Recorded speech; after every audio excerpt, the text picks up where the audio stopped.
अध्याय 620 दुकान को तहस नहस करना। क्या यही वांग हाओ की पूरी ताकत है या सिर्फ हिमशैल का एक छोटा सा हिस्सा? ये पुस्तक सर्वप्रथम ताइवान नॉवेल नेटवर्क पर प्रकाशित हुई थी, जो बेहद उपयोगकर्ता अनुकूल है। इसमें अध्यायों का संपूर्ण संग्रह उपलब्ध है, जिससे आपको त्रुटिरहित और व्यवस्थित पठन अनुभव प्राप्त होता है। डू सान नियांग के संदेह और भी गहरे हो गए। मुक्केबाजी के बाद दोनों दो मूर्तियों की तरह स्थिर खड़े रहे। कुछ देर बाद वांग हाओ ने लापरवाही से अपना हाथ पीछे खींच लिया। फिर उसने अपने होंठ खोले और हिसल के चेहरे पर आने वाले आकर्षक भावों का बेसब्री से इंतजार करने लगा। हालांकि वांग हाओ के लिए यह बेहद निराशाजनक बात है कि ऐसा दृश्य देखने की संभावना नहीं है। इस द्वंद्व युद्ध में वांग हाओ ने कोई कसर नहीं छोड़ी और एक ही मुक्के से 800 ड्रैगन की शक्ति का प्रदर्शन किया। वहीं हिसल ने भी असाधारण रूप से अच्छा प्रदर्शन करते हुए 350 ड्रैगन की शक्ति का प्रदर्शन किया। तार्किक रूप से देखा जाए तो चूंकि इस समय तक हिसल पहले ही कमजोर पड़ चुका था, इसलिए वांग हाओ के मुक्के से उसे बहुत पहले ही हवा में उड़ जाना चाहिए था। लेकिन वह वहां चुपचाप एक मूर्ति की तरह खड़ा रहा। कुछ देर बाद हिसल की दाहिनी मुट्ठी को ढकने वाली काली त्वचा और हड्डियां ऐसे चकनाचूर हो गईं जैसे कांच टूट गया हो, और उसकी बांह तक फैला हुआ पूरा अजगर का पंजा चटकने लगा। यह एक कांच की मूर्ति की तरह था जो पल भर में चकनाचूर हो गई, पूरी तरह से अनगिनत चूर्णों में बिखर गई। वांग हाओ के मुक्के ने विनाश की ज्वाला और ड्रैगन युआन शक्ति को मिलाकर जो प्रभाव उत्पन्न किया, उसके बाद विनाश की ज्वाला अजेय हो गई और उसने हिसल के शरीर पर आक्रमण कर उसके भौतिक शरीर को तेजी से विघटित कर दिया। इसी वजह से यह चौंकाने वाला और अद्भुत दृश्य घटित हुआ। वांग हाओ द्वारा उसकी एक भुजा तोड़ दिए जाने के बाद हिसल बुरी तरह कमजोर हो गया था। उसका शरीर विनाशकारी लपटों की चपेट में आकर बुरी तरह झुलस रहा था। ड्रैगन एसेंस के साथ मिश्रित होने के बाद इस विनाशकारी ज्वाला की प्रकृति में एक विचित्र परिवर्तन आया। मूल रूप से शरीर से निकलने के बाद ये शीघ्र ही गायब हो जाती, लेकिन ड्रैगन एसेंस के साथ मिश्रित होने और हिसल के शरीर में प्रवेश करने के बाद इसे लंबे समय तक गायब होना मुश्किल हो गया। इसके अलावा जब शक्तिशाली और अद्वितीय ड्रैगन युआन शक्ति ने हिसेल के शरीर पर आक्रमण किया, तो उसने उसके भीतर की ऊर्जा को तेजी से खा लिया और उसके आंतरिक अंगों को प्रभावित करना शुरू कर दिया। पफ टिल्ड, हिसल ने मुंह भरकर खून थूका। उग्र ड्रैगन की ऊर्जा ने उसके दिल को भेद दिया था, जिससे उंगली के आकार का छेद हो गया था। फिर उसने खून के साथ साथ अपने दिल के टुकड़े भी थूक दिए। ये कैसे संभव है? मैं, हिसल, भला एक मानव सरीसृप से कैसे हार सकता हूँ? हिसल ने अपने शरीर के भीतर व्याप्त विनाश की भयंकर ज्वालाओं और ड्रैगन ऊर्जा की पूरी तरह से अनदेखी करते हुए दहाड़ लगाए और वांग हाओ पर हमला जारी रखा। इस क्षण उसकी जानलेवा आभा हवा में जम सी गई और एक जानलेवा, क्रूर और रक्तरंजित आभा हमारी ओर तेजी से बढ़ी। परीक्षण गृह पर 6 वर्षों तक चले युद्धों और संघर्षों ने इस 39वें राजकुमार के चरित्र में अटूट और दृढ़ निश्चय की गहरी छाप छोड़ दी थी। गंभीर रूप से घायल होने पर भी, किसी भी खतरनाक और शक्तिशाली शत्रु का सामना करने पर उसकी रक्त पिपासा कम नहीं हुई। एक राजकुमार होने के नाते हिसल आम लोगों की तुलना में कहीं अधिक अभिमानी था, और वह वांग हाओ जैसे मानव सरीसृप को कभी भी अपने सिर पर रौंदने और अहंकारपूर्ण व्यवहार करने की अनुमति नहीं देगा। टेरोडेक्टाइल फिस्ट, 7वां रूप, टेरोडेक्टाइल असेंशन। इस बार अपना हाथ खो चुके हिसल ने अपने सारे गौरव और अपने टेरोसौर वंश की शक्ति को एक मुक्के में समाहित कर लिया, जो एक बार फिर वांग हाओ से टकराया। पिछले मुक्के की तुलना में इस मुक्के में अधिक क्रूरता, रक्तपात, हिंसा और एक राजकुमार का अहंकार समाहित था। इस मुक्के की असाधारण प्रकृति को भांपते हुए वांग हाओ का चेहरा थोड़ा और गंभीर हो गया। वांग हाओ ने मुक्का नहीं मारा, बल्कि ट्रू ड्रैगन 9 ट्रांसफॉर्मेशन का इस्तेमाल किया और पलक झपकते ही मौके से गायब हो गया। जब हिसल को एहसास हुआ कि उसके प्रतिद्वंदी की आभा पूरी तरह से गायब हो गई है और जिस लक्ष्य पर उसने निशाना साधा था वह भी गायब हो गया है, तो वह पूरी तरह से घबरा गया। लेकिन वार करने के लिए तैयार इस मुक्के को रोका नहीं जा सका। अरे नहीं, हिसल को एहसास हुआ कि कुछ गड़बड़ है। अगले ही पल वांग हाओ अचानक उसके बगल में प्रकट हुआ और फिर एक अजीब बेफिक्र मुस्कान दिखाई दी। बाय बाय, वांग हाओ हंसते हुए बोला और आगे बढ़ते हुए हिसल का रास्ता रोकने के लिए अपना एक पैर आगे बढ़ा दिया। हिसल का पूरा ध्यान झुके हुए मुके और वांग हाओ की रहस्यमयी मुस्कान पर केंद्रित था और उसने ये भी नहीं देखा कि वांग हाओ ने उसे ठोकर मार दी थी। अचानक हुए इस हमले में वांग हाओ के फैले हुए पैर से उसका एक पैर धड़ाम से टकरा गया। संतुलन खोकर वह लड़खड़ाते हुए आगे गिर पड़ा। फिर जैसे ही सिसिल का संतुलन बिगड़ा और वह आगे की ओर लपका, वांग हाओ ने उसकी पीठ पर जोर से लात मारी। सिसिलिया अचानक अपने शरीर पर से सारा नियंत्रण खो बैठी और रुकने से पहले 50 कदम से भी ज्यादा दौड़ पड़ी। बस एक और कदम आगे और उसके सामने कांच की दीवार खड़ी थी। अरे नहीं, इसे अभी रोक दो। हिसल ने खुद को रोकने की कोशिश की, लेकिन बहुत देर हो चुकी थी। धमाका टिल्डा, एक जोरदार धमाके के साथ हिसल का मुक्का, जो उसकी पूरी ताकत, उसके टेरोसौर वंश की शक्ति और उसके अहंकार से उत्प्रोत था, सीधे कांच की दीवार पर जा लगा।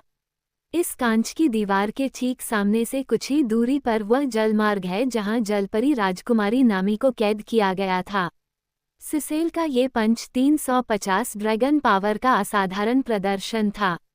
वांग हाओ की पीठ से लगी किक के साथ मिलकर इस पंच की विनाशकारी शक्ति तुरंत बढ़कर 800 ड्रैगन पावर से भी अधिक हो गई।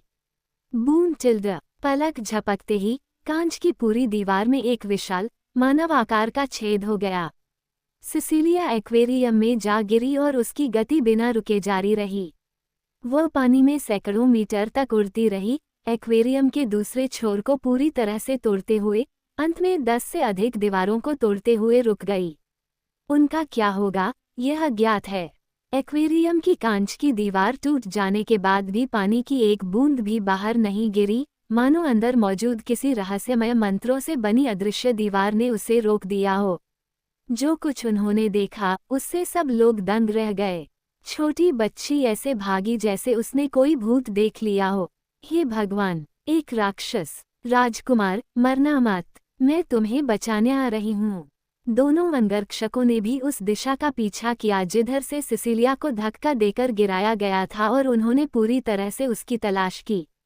वांग हाओ की क्रूरता के कारण 18 विदेशी सुंदरियां भय से बेहोश हो चुकी थीं। अब उस निजी कमरे में डर से कांपते हुए डू सानियांग और वांग हाओ के अलावा कोई नहीं था। वांग हाओ, हम बहुत बड़ी मुसीबत में फंस गए हैं। हमें भाग जाना चाहिए, नहीं तो अगर इस दुकान का मालिक हमें ढूंढने आया तो शायद हम जिंदा भी न बच पाएं। डू सानियान का चेहरा पीला पड़ गया था। वह दुकानदार से सिर्फ एक बार मिली थी और उनके बीच कोई खास दोस्ती नहीं थी। अब उसने और उसके साथियों ने दुकान में तोड़फोड़ की थी। दुकानदार की असाधारण क्षमताओं के विचार ने डू सन्नियान को और भी ज्यादा भयभीत कर दिया।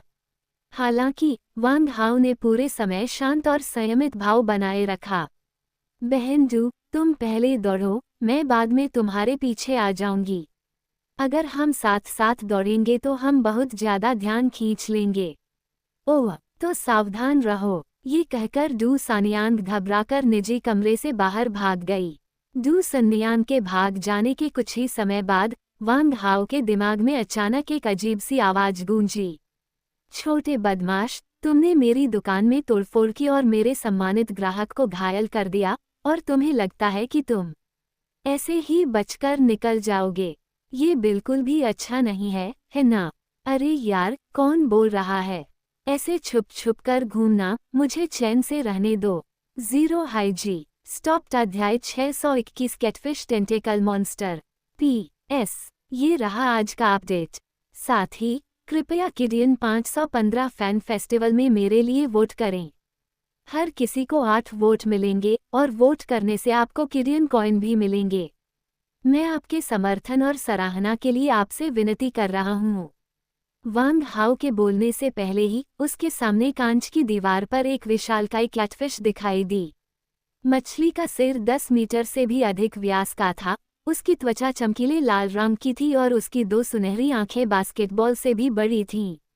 उसके होठों के पास दो मोटी मूंछें धारा के साथ धीरे धीरे हिल रही थीं। विचित्र बात ये थी कि सिर तो कैटफिश का था, जबकि नीचे का शरीर एक विशाल ऑक्टोपस का था।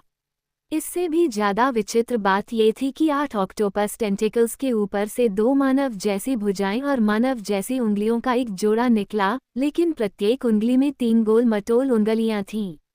ये टेंटिकल्स वाली कैटफिश की तरह दिखती है। इसका आकार इतना विचित्र है कि पहली नज़र में ये बताना मुश्किल है कि यह ऑक्टोपस है या कैटफिश।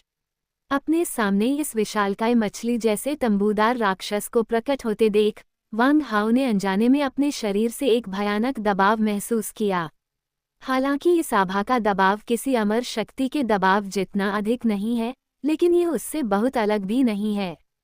सौभाग्यवश वांग हाओ को इस दमनकारी आभा से किसी भी प्रकार की हत्या की मंशा का आभास नहीं हुआ।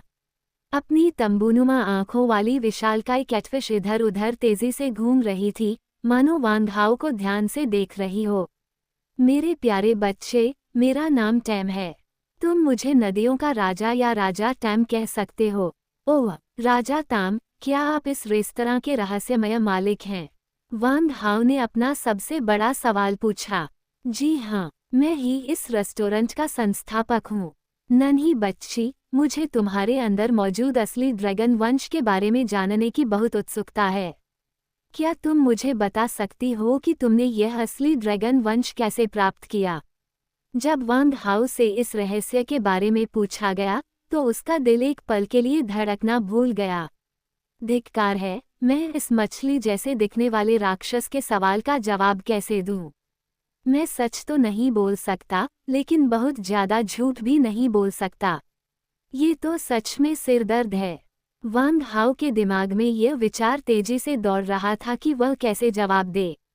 वरिष्ठ राजा ताम, मेरा नाम वांग हाओ है और मैं पृथ्वी से आया हूँ। मेरे वतन में दिव्य ड्रैगन की एक पौराणिक कथा प्रचलित है। हम हुआशिया जनजाति के वंशज ड्रैगन के वंशज हैं। मेरे शरीर में ड्रैगन का वास्तविक रक्त बहुत कम है। यह शायद मेरे पूर्वजों द्वारा छोड़ा गया रक्त हो सकता है, या ये भी हो सकता है कि मैंने अनजाने में रक्त को बढ़ाने की तकनीक का अभ्यास किया हो। साथ ही कुछ संयोगवश मुलाकातों ने मेरे भीतर मेरे ड्रैगन पूर्वजों के रक्त को सक्रिय कर दिया हो। वांग हाओ ने खूब दिमाग खपाया और सच और झूठ के मिश्रण से कैटफिश जैसे तंबू वाले राक्षस को मूर्ख बनाने में कामयाब रहा। हम सच में हाल के वर्षों में पृथ्वी ने कई असाधारण प्रतिभावान लोगों को जन्म दिया है। अगर तुम सचमुच उन्हीं विलक्षण लोगों के ग्रह से हो, तो यह मुमकिन है। मैं तुम्हें मेरी दुकान में तोड़फोड़ करने के लिए माफ कर सकता हूँ, लेकिन तुमने एक छोटे से टेरोसौर को चोट पहुंचाई है, और मुझे डर है कि भविष्य में तुम्हें टेरोसौरों के भयंकर प्रतिशोध का सामना करना पड़ेगा। तुम्हें पता है, पुराने टेरोसौर अपने साथियों की बहुत रक्षा करते हैं। याद दिलाने के लिए धन्यवाद वरिष्ठ, लेकिन मैं वांग हाओ प्रतिशोध से कभी नहीं डरा। तब राजा टैम मुस्कुराया, जिससे उसके नुकीले दांतों से भरा मुंह दिखाई दिया, और वह जोर से हंस पड़ा। हा हा हा, दिलचस्प, कितना दिलचस्प छोटा जीव है। मुझे ये देखने का बेसब्री से इंतजार है कि तुम उन बेतुके बूढ़े टेरोसौरों का एक एक करके सफाया कैसे करते हो। हालांकि मैं तुम्हें सलाह देता हूँ, इस ब्रह्मांड में अभी भी कुछ शक्तिशाली प्रजातियां हैं जिनके बारे में तुम नहीं जानते। भले ही तुम एक सच्चे ड्रैगन के वंशज हो, फिर भी तुम्हारी मृत्यु का खतरा मंडरा रहा है। भविष्य में दूसरों से व्यवहार करते समय सावधानी बरतना ही बेहतर होगा। आपके मार्गदर्शन के लिए धन्यवाद वरिष्ठ, मैंने बहुत कुछ सीखा है। वांग हाओ ने विनम्रतापूर्वक कहा। बहरहाल, मछली के तंबू जैसे दिखने वाले इस राक्षस को उसकी काफी चिंता थी, और चाहे ये चिंता वास्तविक हो या इसके पीछे कोई गुप्त मकसद हो, वांग हाओ को इसकी परवाह नहीं थी। लेकिन वांग हाओ इस चिंता को हमेशा याद रखिएगा। वरिष्ठ महोदय, मेरी एक और विनती है, और मुझे आशा है कि आप इसे स्वीकार कर लेंगे। अरे, आप मुझे इसके बारे में बता सकते हैं? वांग हाओ एक पल के लिए रुका और बोला, वरिष्ठ राजा ताम, क्या आप कृपया मुझे अपने पीछे खड़ी जलपरी लड़की दे सकते हैं? हे, नन्हे से, मुझे उम्मीद नहीं थी कि तुम्हारा स्वाद इतना परिष्कृत होगा। खैर, ये प्यारी सी चीज़ तो मैं पहले बस टाइम पास के लिए इस्तेमाल करती थी। क्योंकि तुम्हें ये इतनी पसंद है, तो मैं इसे तुम्हें उपहार के रूप में दे देती हूँ। वांग हाओ बेहद खुश था। उसने वास्तव में यह उम्मीद नहीं की थी कि मछली के तंबू जैसे दिखने वाले इस राक्षस से बात करना इतना आसान होगा। बहुत बहुत धन्यवाद सीनियर। वांग हाओ आपकी दयालुता को हमेशा याद रखेगा और भविष्य में इसका कई गुना प्रतिफल देगा। हाँ, अच्छा है, आपकी गारंटी से सब कुछ सार्थक हो गया। हालांकि मुझे आपको याद दिलाना होगा कि भले ही जलपरी विलुप्त होने की कगार पर हैं, फिर भी उनकी शक्ति इतनी नहीं है कि साधारण शक्तिशाली कबीले उन्हें चुनौती दे सकें। मैंने इस छोटी जलपरी लड़की को यहाँ कैद कर रखा है, ऊपरी तौर पर तो उसके लिए, लेकिन असल में यह उसके लिए एक तरह का मानसिक प्रशिक्षण है।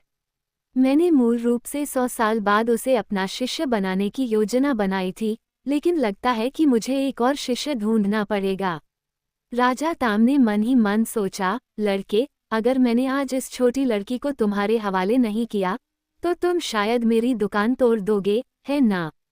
चलो, मैं तुम्हारा भला ही कर देता हूँ। मैं इन जलपरी लड़कियों से पहले ही तंग आ चुका हूँ, अब बदलाव का समय आ गया है। हा, मछली के तंतुओं वाले राक्षस के इरादों के बारे में जानने के बाद वांग हाओ को संदेह हुआ, लेकिन उसने इसका खुलासा नहीं किया। अगर उसकी बातें सच थीं, तो राजा ताम एक भरोसेमंद और मित्रवत व्यक्ति साबित हो सकता था। मैं समझ गई, आपकी मदद के लिए धन्यवाद सीनियर। मुझे उस जलपरी लड़की पर दया आ रही थी जिसने अपनी स्वतंत्रता खो दी थी, और मैं उसकी मदद करना चाहती थी, लेकिन अब मुझे आपकी स्वतंत्रता त्यागने के लिए आपका धन्यवाद करना होगा। हे, धरती पर एक पुरानी कहावत है, जवानी में रोमांटिक न होने वाला आदमी अपनी जिंदगी बर्बाद कर देता है। नन्हे लड़के, मुझे तुमसे बहुत उम्मीदें हैं। जब तुम स्टार पावर रैंकिंग में टॉप 10 में आ जाओगे, तो मेरी दुकान पर वापस आना, मैं तुम्हें एक शानदार मौका दूंगा। लेकिन मेरा समय कम है। अगर मैं 3 साल के अंदर टॉप 10 में नहीं आ पाया, तो मुझे यह मौका किसी और जूनियर को देना पड़ेगा। आपकी दयालुता के लिए धन्यवाद सीनियर। 3 साल मेरे लिए बहुत लंबा समय है। मैं निश्चित रूप से 1 साल के भीतर आपसे फिर मिलने आऊंगा। ओह, तुम तो बड़े ही साहसी हो, है ना? लेकिन कोई नौजवान जितना ज्यादा अभिमानी और घमंडी होता है, मुझे, टैम को, उससे दोस्ती करने में उतना ही मजा आता है। ही टिल्डा। ... 1 घंटे बाद वांग हाओ फैट फिश किंगडम रेस्टोरेंट से निकला, जहां डूसान नियांग बेसब्री से उसका इंतजार कर रही थी। उन्होंने गैलेक्टिक टीम के अन्य भाइयों को भी इकट्ठा किया और तैयारी की कि अगर कुछ गड़बड़ होती है, तो सभी लोग सुपर फोर्ट्रेस से भाग निकलेंगे और बाहरी ब्रह्मांड में चले जाएंगे। जब डू सानियांग ने वांग हाओ को बाहर आते देखा, तो वह बहुत चिंतित लग रही थी। वांग हाओ, कैसा रहा? क्या बूढ़े राक्षस ताम ने तुम्हें कोई परेशानी दी? मैंने तुम दोनों को बात करते हुए देखा था, इसलिए मैं तुम्हें लेने वापस नहीं गया। वांग हाओ के शांत भाव ने डू सानियांग को कुछ समय के लिए आश्वस्त कर दिया। कोई बात नहीं, सीनियर टैम बहुत अच्छे इंसान हैं। उन्होंने न सिर्फ मुझे अपनी दुकान तोड़ने के लिए दोषी नहीं ठहराया, बल्कि मुझे एक खूबसूरत महिला सहायक के रूप में भी दी। नामी, आओ और सिस्टर डू को मेरा नमस्कार कहो। वांग हाओ के बोलते ही उसके पीछे से एक जलपरी लड़की, जिसकी पूंछ नीचे से ऊपर तक मछली जैसी थी और नाभि के ऊपर मानवीय विशेषताएं थीं, बड़े ही सलीके से बाहर निकली। 15 मई बस आने ही वाली है। मुझे उम्मीद है कि मैं 515 रेड एनवेल रैंकिंग में ऊपर चढ़ने के अपने प्रयासों को जारी रखूंगा, और 15 मई को मैं पाठकों को रेड एनवेल की बौछार से नवाज सकूंगा और अपने काम का प्रचार कर सकूंगा। हर छोटी मदद मायने रखती है, और मैं निश्चित रूप से और भी ज्यादा अपडेट करूंगा। 0 हाईजी स्टॉप्ड अध्याय 622 नया कप्तान। PS, ये रहा आज का अपडेट। साथ ही कृपया किडियन 515 फैन फेस्टिवल में मेरे लिए वोट करें। हर किसी को 8 वोट मिलेंगे, और वोट करने से आपको किडियन कॉइन भी मिलेंगे। मैं आपके समर्थन और सराहना के लिए आपसे विनती कर रहा हूँ। वाह वांग हाओ, तुम तो कमाल हो। तुमने तो टैम की सबसे कीमती चीज भी दान कर दी। पांचवें भाई मू किंग ने आंखें फाड़कर अविश्वास से कहा, एक्सेस करने के लिए यूआरएल कॉपी करें। वाह, जलपरी सुंदरियां तो वाकई बहुत खूबसूरत हैं। उसे रखेल बनाना अच्छा विकल्प होगा। हा हा। चौथे भाई ली पिंग की आंखें चमक रही थीं। वह नामी को ऊपर से नीचे तक देख रहा था। उसका हावभाव बेहद कामुक था। यहाँ तक कि कियांगे, जो आमतौर पर केवल डूसान नियांग में ही रुचि रखते हैं, जो ब्रह्मांड में एकमात्र मातसत्तात्मक व्यक्तित्व हैं, ने भी प्रशंसा की एक दुर्लभ अभिव्यक्ति दिखाई। नामी की उपस्थिति ने न केवल गैलेक्टिक टीम के सदस्यों का ध्यान आकर्षित किया, बल्कि स्वाभाविक रूप से अन्य 9वें स्तर के शक्तिशाली लोगों का भी ध्यान आकर्षित किया। आखिरकार ये रेस्टोरेंट के प्रवेश द्वार पर ही है। कई प्रभावशाली व्यक्ति रेस्टोरेंट के एक्वेरियम में जलपरियों को देखने आ चुके हैं, इसलिए स्वाभाविक रूप से उनमें से कई लोग नामी की शक्ल को देखते ही पहचान लेंगे। क्या वो जलपरी जैसी लड़की नहीं है? मुझे लगता है मैंने उसे फैटफिश किंगडम रेस्टोरेंट में देखा था। ये सिर्फ एक एहसास नहीं है, ये सच है। अरे बाप रे, ये लड़का कौन है? ये तो बहुत ताकतवर लग रहा है, यहाँ तक कि फैटफिश रेस्टोरेंट के मालिक को भी इसे इतना बड़ा इंजेक्शन देना पड़ रहा है। ... सबकी निगाहों के सामने वांग हाओ ने नामी को भीड़ से बाहर खींच लिया। लिफ्ट तक 5 मिनट की पैदल दूरी तय करनी चाहिए थी, लेकिन वहां से निकलने में पूरे आधे घंटे लग गए। जब सभी लोग भूमिगत 4000वीं मंजिल पर स्थित गैलेक्सी टीम हाउस की ओर वापस भागे, तो ऐसा लगा जैसे सभी को बहुत राहत मिली हो। अरे बाप रे, वांग हाओ, तुम तो हीरो सिटी में चर्चा का विषय बन गए हो। खांसी, उम्मा, सुंदर जलपरी, क्या मैं तुम्हारा नाम पूछ सकता हूँ? चौथे भाई लेई पेंग एक कामुक मुस्कान के साथ पास आए। उनका चेहरा लगभग नामी के कान के निचले हिस्से को छू रहा था। सरल स्वभाव वाली नामी ने भागने की कोई कोशिश नहीं की। इसके बजाय उसने चौथे भाई ली पेंग को मासूमियत से मुस्कुराते हुए देखा। मेरा नाम नामी है, सभी को नमस्कार। नमस्कार भाई वांग हाओ, मुझे बचाने के लिए भाई वांग हाओ आपका बहुत बहुत धन्यवाद। वाह, कितनी प्यारी आवाज़ है। मुझे इतने प्यार से भाई वांग हाओ कहकर बुला रही हो। हा, वांग हाओ, तुम तो वाकई कमाल हो। हीरो सिटी की इतनी खूबसूरत लड़की का दिल इतनी जल्दी जीत लिया। बूढ़े 5 मू किंग के मन में ईर्ष्या, जलन और नफरत भरी हुई थी। नामी के आने से इस बूढ़े कुंवारे आदमी की भावनाओं को गहरा झटका लगा था। ठीक है, 5वें छोटे स्वामी, व्यंग्य करना बंद करो। नामी का अतीत दुखद है, उसका मजाक उड़ाना बंद करो। ठीक है, अब जब सब लोग आ गए हैं, तो मुझे एक महत्वपूर्ण घोषणा करनी है। सब कुछ पहले से ही तय था। डू सन्यांग ने सभी को सम्मेलन कक्ष में इकट्ठा किया और बैठक की तैयारी शुरू करने से पहले पूरे कारखाने के सभी दरवाजों और खिड़कियों को सील कर दिया। ये बैठक गैलेक्सी टीम के नए कप्तान के चुनाव के बारे में है, जो गैलेक्सी टीम के भविष्य के विकास से संबंधित एक महत्वपूर्ण बैठक है। सभी का स्वागत है, आप खुलकर बोल सकते हैं और बता सकते हैं कि आपके अनुसार कप्तान बनने के लिए सबसे उपयुक्त कौन है, और फिर हम सभी मतदान करेंगे। तीसरी बहन, क्या हमें वोट देने की ज़रूरत भी है? यहाँ तो सिर्फ 6 लोग हैं। क्या हमें टीम लीडर चुनने की भी ज़रूरत है? मुझे लगता है कि वांग हाओ ही सबसे उपयुक्त उम्मीदवार है। कोई और विकल्प है ही नहीं। ली पेंग ने सबसे पहले बात की, क्योंकि वह वांग हाओ का सबसे ज्यादा समर्थन करता था। कप्तान ने हमेशा चरित्र से अधिक योग्यता को प्राथमिकता दी है। योग्यता और अनुभव तभी मायने रखते हैं जब टीम के सभी सदस्य समान योग्यता के हों। अब वांग हाओ की दिखाई गई शक्ति ने सभी का दिल जीत लिया है और उसका चरित्र निर्विवाद है। 5वें भाई मू किंग ने सहमति में सिर हिलाया। बिल्कुल सही, मैं भी मानता हूं कि वांग हाओ को कप्तान होना चाहिए। ताकत के मामले में वांग हाओ शक्तिशाली परग्रही जातियों को मार सकता है और 99वें स्थान पर मौजूद फायर हैमर टीम को कुचल सकता है। वह निस्संदेह हम सब में नंबर 1 है। प्रतिभा और क्षमता के मामले में हम जैसे बूढ़े लोग वांग हाओ की बराबरी नहीं कर सकते। इससे भी महत्वपूर्ण बात यह है कि वांग हाओ न केवल ताकतवर है, बल्कि बेहद वफादार और नेक भी है। उसने नाजुक समय में अपनी जान जोखिम में डालकर भागने के बजाय हमारे नेता को मारने वाली परग्रही जाति को मार डाला। यही बात मुझे, मू किंग को, सबसे ज्यादा पसंद है। कियांग गे चुप हो गया। उसने दुआ सान नियांग की ओर दबे स्वर में देखा। असल में वह सान नियांग से ही बात करना चाहता था, लेकिन उसे देखकर उसकी आंखों में छिपे सूक्ष्म संकेत से वह उसका मतलब समझ गया। इसके तुरंत बाद भाई कियांग ने भी कहा, चूंकि आप सभी ने वांग हाओ को चुना है, तो मेरे पास वांग हाओ को कप्तान बनाने के अलावा कोई विकल्प नहीं है। कियांग के शब्द बहुत कठोर थे और यह स्पष्ट था कि वह अभी भी वांग हाओ के प्रति द्वेष रखता था, लेकिन उसके लहजे में वांग हाओ के प्रति सूक्ष्म समर्पण का संकेत था। भाई कियांग जैसे लोग जिद्दी और अड़ियल होते हैं।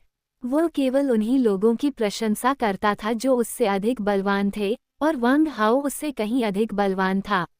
भले ही वह इसे नकारना चाहता हो, उसे अपने दिल में यह स्वीकार करना ही था। इसलिए उसके मन में वांग हाओ के लिए अभी भी थोड़ी श्रद्धा और सम्मान था।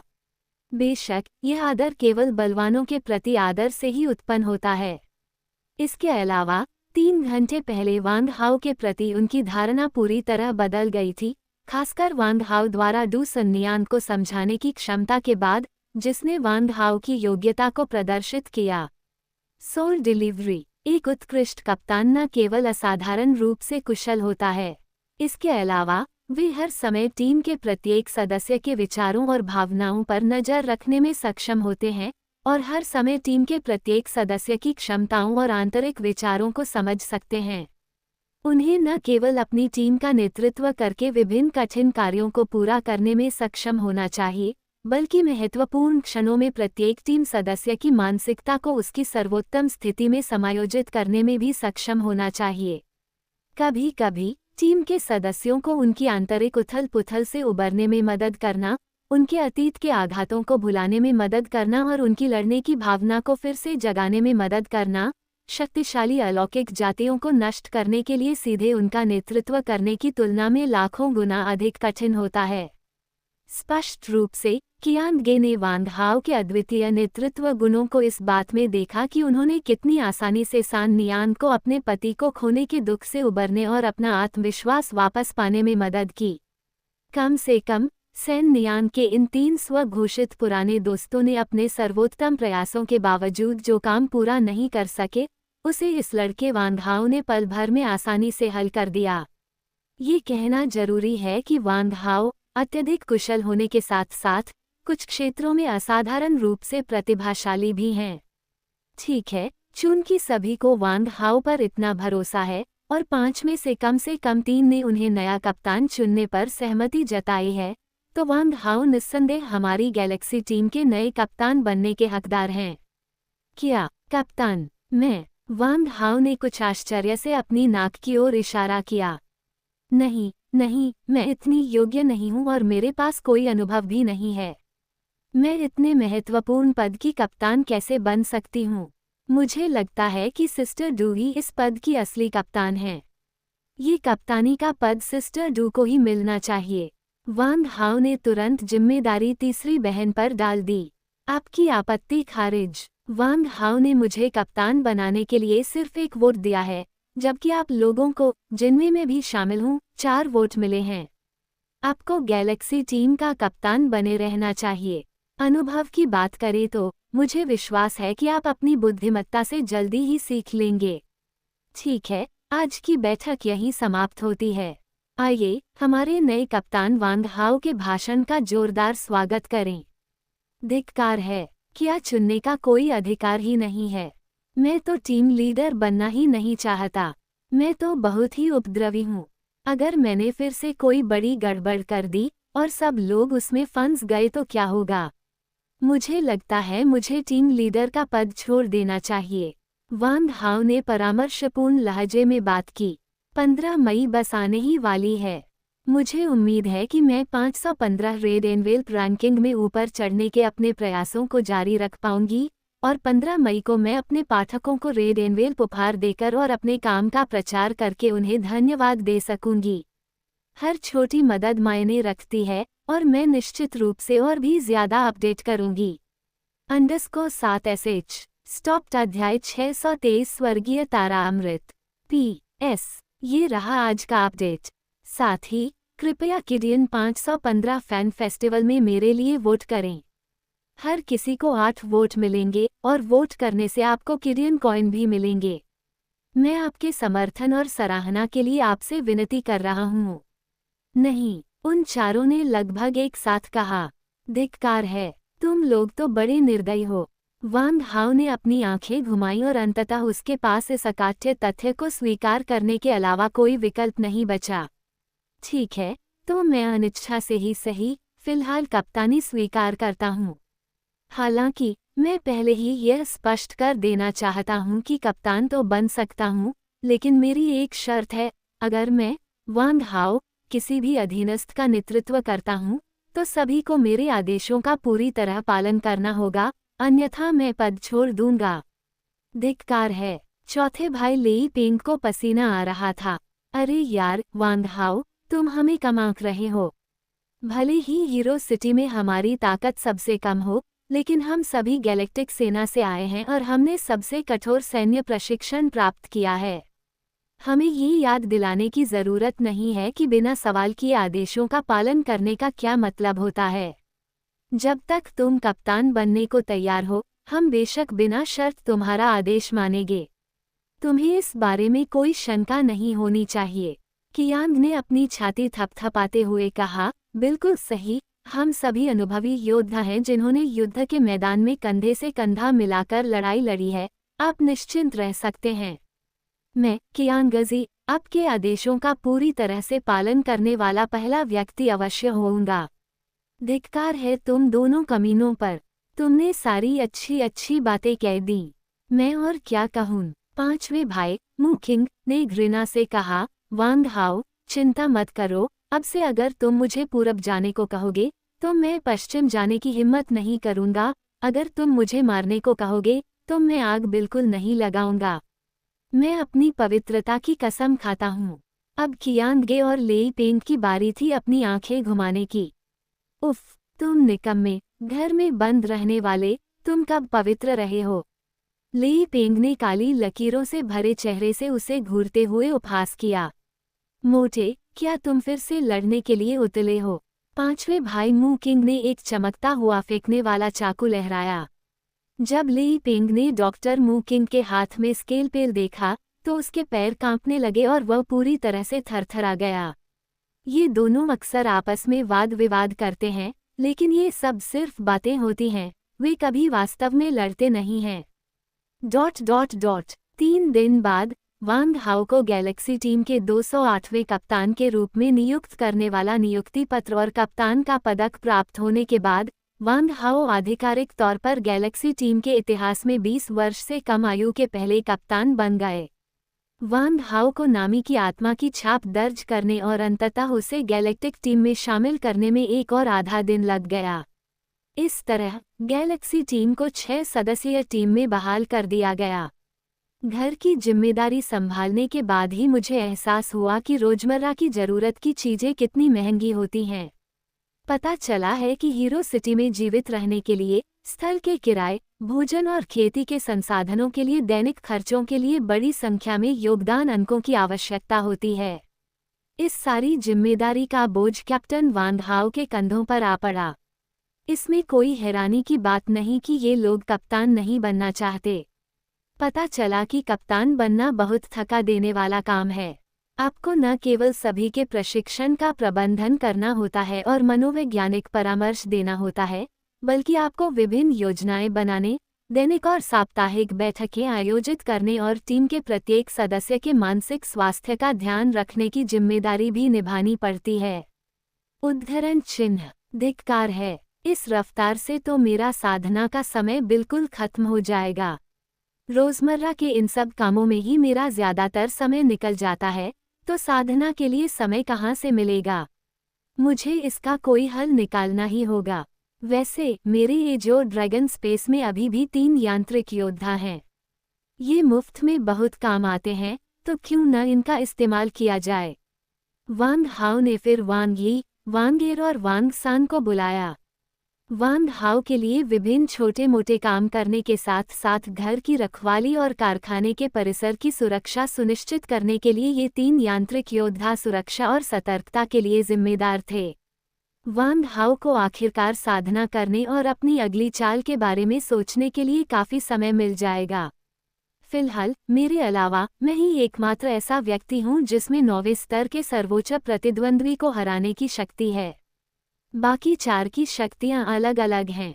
सिस्टर डू की साधना केवल 9वें स्तर के उन्नत स्तर पर है, जबकि बाकी सभी मध्य या निचले स्तर पर हैं। इतनी शक्ति के साथ अगर उनका सामना परलोक के युद्ध क्षेत्र में किसी शक्तिशाली शत्रु से हुआ तो वे एक ही झटके में ढेर हो जाएंगी। वे उच्च कठिनाई वाले मिशनों को पूरा करने के बारे में सोच भी नहीं सकती। वे केवल कम योगदान अंक और कम जोखिम वाले आसान मिशन ही चुन सकती हैं। अगर यही सिलसिला जारी रहा तो गैलेक्सी टीम के अंक हमेशा सबसे नीचे रहेंगे। कम अंक मतलब कम योगदान अंक और कम साधना संसाधन, इसलिए उनकी साधना गति नहीं पकड़ पाएगी। ये दुष्चक्र गैलेक्सी टीम को स्टार टीम रैंकिंग में सबसे नीचे ही रखेगा। सबसे जरूरी काम है सबकी साधना और समग्र शक्ति में सुधार करना। कम से कम अल्पावधि में हर किसी को 9वें रैंक के उन्नत स्तर या यहाँ तक कि 9वें रैंक के शिखर तक पहुँचना होगा ताकि वे बाह्य युद्ध क्षेत्र में अपना नाम कमा सकें। हम हमेशा मेरे भरोसे युद्ध पुण्य कमाने के लिए नहीं रह सकते, अन्यथा चाहे मैं जान की बाजी लगा दूं, ये पर्याप्त नहीं होगा। इस समय वांग हाओ के दिमाग में सबसे तर्कसंगत उपाय यही आया कि वह अपनी ताकत बढ़ाने के लिए आध्यात्मिक औषधि का सेवन करे। हालांकि 9वें स्तर के विशेषज्ञ की ताकत को बढ़ाने वाला जीन पोषण बनाना बेहद मुश्किल है और इसके लिए आवश्यक सामग्री भी बहुत महंगी है। हीरो सिटी में एक साधारण निम्न श्रेणी का हेवनली स्टार एलिक्सिर खरीदने के लिए भी कम से कम 10 लाख कंट्रीब्यूशन पॉइंट्स की आवश्यकता होगी। प्रत्येक लेवल अपग्रेड के साथ कीमत 10 गुना से भी अधिक बढ़ जाती है। 9वें रैंक के प्रारंभिक चरण से मध्यवर्ती चरण तक पहुंचने के लिए कम से कम 3 निम्न श्रेणी के स्वर्गीय तारा अमृत की आवश्यकता होती है। मध्यवर्ती चरण से उन्नत चरण तक पहुंचने के लिए कम से कम 3 मध्यम श्रेणी के स्वर्गीय तारा अमृत की आवश्यकता होती है और इसी प्रकार उन्नत चरण से शिखर चरण तक पहुंचने के लिए कम से कम 3 उच्च श्रेणी के स्वर्गीय तारा अमृत की आवश्यकता होती है। सौभाग्य से हीरो सिटी के पुस्तकालय में आप विभिन्न संरचनाओं, रून प्रौद्योगिकी, जीन औषधि व्यंजनों आदि के बारे में मुफ्त में जान सकते हैं।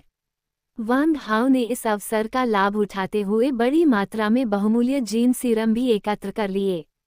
पूरी आकाशगंगा में शायद केवल एक ही रसायनज्ञ है जो 9 सितारा या उससे अधिक की गोलियां बना सकता है।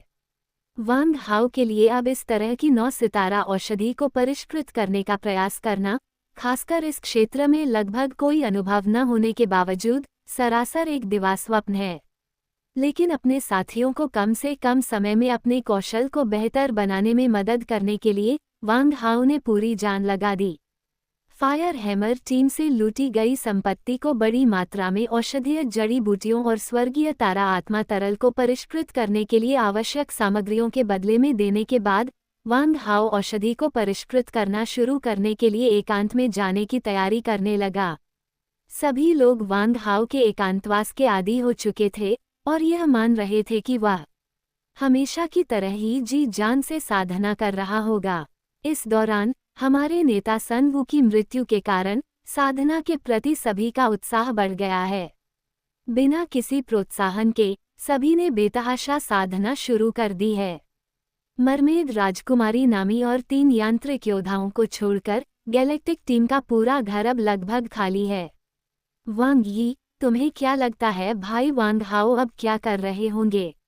वो हर दिन अपने कमरे में बंद रहते हैं, कुछ खाते पीते नहीं।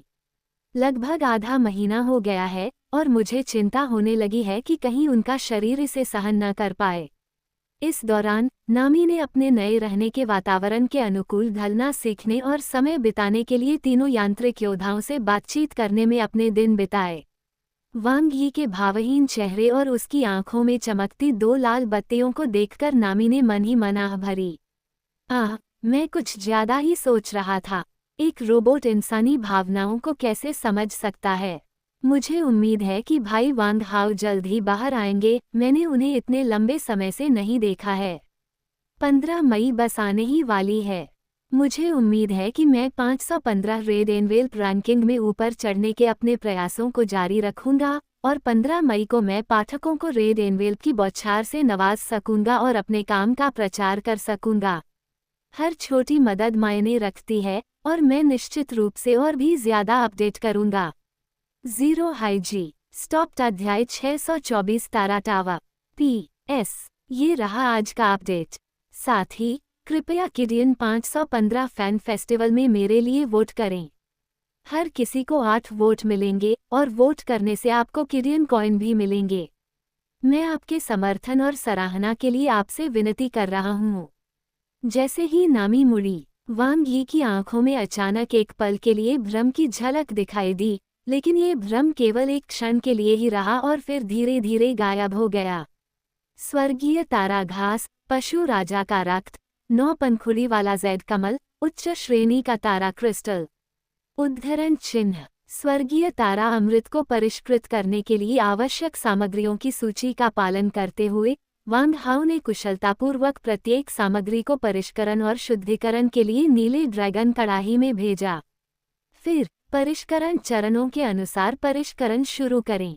क्योंकि नुस्खे में शोधन चरणों का विस्तार से उल्लेख नहीं किया गया था, इसलिए वांग हाओ विभिन्न सामग्रियों के लिए ऊष्मा और समलन विधियों का पता लगाने के लिए केवल दवा बनाने में अपने पिछले अनुभव पर ही निर्भर रह सकता था। सौभाग्य से इस दिव्य तारा अमृत की सामग्री केवल 9 प्रकार की है और इसके औषधीय गुण जटिल नहीं हैं। 10 दिनों से अधिक के लगातार प्रयासों के बाद वांग हाओ अंततः एक सुनहरे पीले रंग का औषधि बनाने में सफल हो गया। यंत्रों द्वारा किए गए विश्लेषण के बाद इस औषधि की पहचान स्वर्गीय तारा अमृत के रूप में की गई, लेकिन शोधन प्रक्रिया में हुई त्रुटि के कारण इसके औषधीय गुण काफी कम हो गए, जिससे यह मुश्किल से निम्न श्रेणी की औषधि के रूप में ही योग्य रह गई। इस सफलता के साथ वांग हाओ ने तुरंत ही चाल समझ ली। मुख्य समस्या इस तथ्य में निहित है कि इस प्रकार का ऊर्जा क्रिस्टल, स्टार क्रिस्टल, जब संक्षारक औषधीय तरल के साथ मिलाया जाता है तो एक अस्थिर ऊर्जा संयोजन प्रतिक्रिया से गुजरता है, जिससे विभिन्न हानिकारक पदार्थ उत्पन्न होते हैं और इस प्रकार दवा की प्रभावशीलता कम हो जाती है। वांग हाओ ने हजारों बार प्रयोग करने के बाद आखिरकार समस्या का समाधान ढूंढ लिया। पता चला कि जब तक स्टार क्रिस्टल को औषधीय तरल के साथ मिलाने की प्रक्रिया के दौरान एक स्टेबलाइजर को तुरंत मिला दिया जाता है, तब तक ऐसे हानिकारक पदार्थों का उत्पादन रोका जा सकता है। इससे अंतिम स्वर्गीय तारा अमृत और भी अधिक शक्तिशाली हो जाता है। वांग हाओ ने पहले बैच में हेवनली स्टार स्पिरिट लिक्विड की कुल 12 बोतलों को सफलतापूर्वक परिष्कृत किया, जिनमें से सभी निम्न श्रेणी की हेवनली स्टार स्पिरिट लिक्विड थीं। सीमित सामग्रियों के कारण मध्यम या उच्च श्रेणी के स्वर्गीय तारा आत्मा तरल को परिष्कृत करने के लिए उच्चतम श्रेणी की स्वर्गीय तारा घास और पवित्र पशु रक्त की खोज करना आवश्यक है। ये सामग्रियां हीरो सिटी में अत्यंत मूल्यवान हैं। प्रत्येक इकाई की कीमत 5 लाख से अधिक योगदान अंक है। वांग हाओ के पास मौजूद सभी योगदान अंक और धन होने के बावजूद भी वह इन्हें प्राप्त करने में असमर्थ है। हीरो सिटी में एक 9 सितारा औषधि की कीमत आसानी से 100,000 से अधिक योगदान अंक हो सकती है और स्वर्गीय तारा अमृत जैसी उच्च श्रेणी की गोलियां, जो साधना को बढ़ा सकती हैं, बेहद महंगी हैं। इसमें कोई आश्चर्य नहीं कि आकाशगंगा में किसी कुशल रसायनज्ञ द्वारा 9 सितारा औषधि का निर्माण करना इतना दुर्लभ है। Net of haven island escape. इसका मूल कारण यह है कि 9 स्टार एलिक्जिर को परिष्कृत करने के लिए आवश्यक सामग्रियां बहुत महंगी हैं। ये सरासर पैसे की बर्बादी है और वह भी भयावह तरीके से, क्योंकि 9 सितारा औषधि बनाना बहुत मुश्किल होता है। यहाँ तक कि एक अनुभवी 9 सितारा रसायनज्ञ के लिए भी 9 सितारा औषधि बनाने की सफलता दर शायद ही कभी 1% से अधिक होती है। एक सामान्य फार्मासिस्ट के लिए 9 सितारा फार्मासिस्ट के स्तर तक पहुंचने के लिए केवल अभ्यास के लिए आवश्यक 9 सितारा सामग्रियों की संख्या एक खगोलीय आंकड़ा है। आज आकाशगंगा के सभी संसाधनों के बावजूद पिछले 200 वर्षों में केवल एक ही रसायन शास्त्री उस्ताद उभरा है।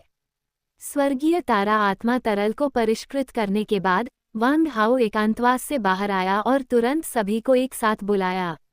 मुझे एक महत्वपूर्ण घोषणा करनी है। मैंने कम गुणवत्ता वाले दिव्य आत्मा अमृत का एक बैच तैयार किया है। ये औषधि 9वें स्तर के शुरुआती स्तर को एक दिन में एक स्तर तक बढ़ा सकती है, लेकिन 9वें स्तर के मध्यवर्ती स्तर पर इसका प्रभाव नगण्य है। मैं किंग के लिए 3 भाग रखूंगा और बाकी नीलाम कर दूंगा। नीलामी से प्राप्त धनराशि का कुछ हिस्सा दैनिक खर्चों और साधना के लिए उपयोग किया जाएगा, लेकिन मैं अधिकांश धन का उपयोग उच्च गुणवत्ता वाली सामग्री खरीदने के लिए करूंगा ताकि और अधिक औषधियां तैयार करके सभी की शक्ति को बढ़ाया जा सके। क्या किसी को कोई आपत्ति है? वाह कप्तान, आप तो कमाल हैं। आप सचमुच एक फार्मासिस्ट हैं, और वो भी 9 सितारा औषधि बनाने में माहिर एक उच्च कोटि के फार्मासिस्ट। ली पिंग पूरी तरह से अचंभित रह गया, आश्चर्यचकित सा दिख रहा था। अरे यार कप्तान, आप तो अपनी असली काबिलियत छुपा रहे हैं। लेकिन मुझे आपके गुरु के बारे में जानने की बहुत उत्सुकता है। 20 साल की उम्र से पहले ही किसी को 9 सितारा रसायनज्ञ बनाना, ये तो वाकई बेहद अद्भुत बात होगी। क्या वह कोई रसायन शास्त्र के उस्ताद हैं? ए किंग ने संदेह से पूछा। यहाँ तक कि डू सान नियांग भी इस बात से हैरान थी कि वांग हाओ 9 सितारा औषधि का निर्माण कर सकता है, और उसकी खूबसूरत आंखें खुशी से चमक उठीं। वैसे मुझे रसायन शास्त्र के उस्ताद का महान शिष्य माना जाना चाहिए। जिस उस्ताद ने मुझे औषधि बनाना सिखाया, वह कभी रसायन शास्त्र के उस्ताद का शिष्य हुआ करता था। वांग हाओ ने शांत भाव से कहा, ओह, इसमें कोई हैरानी की बात नहीं, मैंने भी यही सोचा था। पिछले 100 वर्षों में पूरी आकाशगंगा में केवल एक ही रसायनज्ञ औषधि निर्माण के क्षेत्र में 9 सितारा स्तर तक पहुंचा है, और ऐसी अफवाहें भी हैं कि वह संत स्तर का रसायनज्ञ बन गया है। अगर आप रसायनज्ञ वंश से हैं, तो ये बात समझ में आती है। ए किंग ने सिर हिलाया। अरे वाह, तो कप्तान के सारे शिक्षक इतने शानदार हैं। ली पिंग भी हैरान था। वांग हाओ, मैं तुम्हें हीरो सिटी में नीलामी में जाने की सलाह नहीं देता। 9 सितारा औषधियाँ यहाँ भी बेहद कीमती हैं। अगर तुम्हारे पास वाकई योगदान या सामग्री की कमी है, तो मेरा सुझाव है कि तुम इन औषधियों का सीधे स्टाररी स्काई सोसाइटी की गैलेक्सी शाखा से व्यापार करो। इस तरह तुम्हें न केवल अपनी ज़रूरत की चीज़ें मिलेंगी, बल्कि ये 9 सितारा औषधियाँ हमारी गैलेक्सी वंश के लिए भी फ़ायदेमंद होंगी। दोनों पक्षों के लिए फ़ायदेमंद स्थिति है, तो क्यों न ऐसा किया जाए? ये तो बहुत अच्छा सुझाव है, लेकिन स्टार टावर में प्रवेश करने के लिए काफ़ी योगदान अंक चाहिए। मैं अभी बिल्कुल अकेला हूँ, इसलिए मुझे डर है कि मैं स्टार टावर के द्वार तक भी नहीं पहुँच पाऊंगा। स्टार टावर का प्रवेश द्वार हीरो सिटी में है। स्टार टावर में प्रवेश करने वाले प्रत्येक व्यक्ति को स्टार सोसाइटी का सदस्य होना आवश्यक है, और प्रत्येक प्रवेश के लिए भारी भरकम प्रवेश शुल्क देना पड़ता है। स्टाररी स्काई सोसाइटी में शामिल होने के लिए आवश्यक योगदान अंक व्यक्ति की वरिष्ठता और युद्ध उपलब्धियों के आधार पर भिन्न होते हैं। उदाहरण के लिए, वांग हाओ, जो बिना किसी युद्ध उपलब्धि के पहली बार सोसाइटी में प्रवेश कर रहा है, उसे कम से कम 50,000 योगदान अंक देने होंगे और वो वहाँ केवल 5 मिनट के लिए ही रह सकता है। एक प्राचीन कलाकृति के रूप में, स्टार टावर 9 स्तरों के साथ अपना एक स्वतंत्र ब्रह्मांड बनाता है, जो 9 ब्रह्मांडों में विभाजित है। अल्फा ब्रह्मांड को प्रत्येक जाति के योगदान और शक्ति के आधार पर 9 स्तरों में विभाजित किया गया है, जिसमें मिल्की वे स्टार सोसाइटी की शाखा सबसे निचले स्तर पर, टावर ब्रह्मांड के पहले स्तर पर स्थित है। स्टार टावर में आप न केवल प्राचीन गुप्त तकनीकों का उपयोग कर सकते हैं और अपने अपने तारामंडलों में दोस्तों और परिवार से संपर्क कर सकते हैं, बल्कि एक स्वतंत्र और निजी साधना स्थान का भी आनंद ले सकते हैं। इनमें से एक है सरसों के बीज वाला टाइम टावर, जो अंदर समय को तेज कर सकता है। इसके अंदर 100 साल की साधना बाहर के वास्तविक ब्रह्मांड में केवल 1 महीने के बराबर है। हालांकि खेती के लिए इस तरह के मस्टर्ड सीड टाइम टावर को किराए पर लेने में खगोलीय मात्रा में योगदान अंक खर्च होते हैं, जो एक औसत 9वें स्तर के विशेषज्ञ के लिए जीवन भर की बचत के साथ भी एक बार वहन करना मुश्किल है।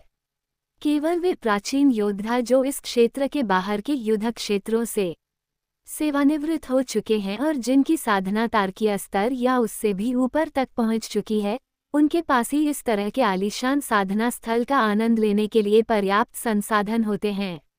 इन लाभों के अलावा स्टार टॉवर में विभिन्न प्रशिक्षण क्षेत्र भी हैं जहां स्टार स्तरीय विशेषज्ञ प्रशिक्षण ले सकते हैं। इसके अलावा अनगिनत अन्य लाभ और कार्य हैं जिनका आनंद केवल तभी लिया जा सकता है जब किसी व्यक्ति का साधना स्तर पर्याप्त स्तर तक पहुंच गया हो। हालांकि वांग हाओ के लिए ये चीजें अभी भी बहुत दूर हैं। 15 मई बस आने ही वाली है। मुझे उम्मीद है कि मैं 515 रेड एनवेल्प रैंकिंग में ऊपर चढ़ने के अपने प्रयासों को जारी रख पाऊंगी और 15 मई को मैं अपने पाठकों को रेड एनवेल्प उपहार देकर और अपने काम का प्रचार करके उन्हें धन्यवाद दे सकूंगी। हर छोटी मदद मायने रखती है और मैं निश्चित रूप से और भी ज्यादा अपडेट करूंगी। _7sh स्टॉप्ड अध्याय 625 एल्डरसू का आगमन। PS ये रहा आज का अपडेट। साथ ही कृपया किडियन 515 फैन फेस्टिवल में मेरे लिए वोट करें।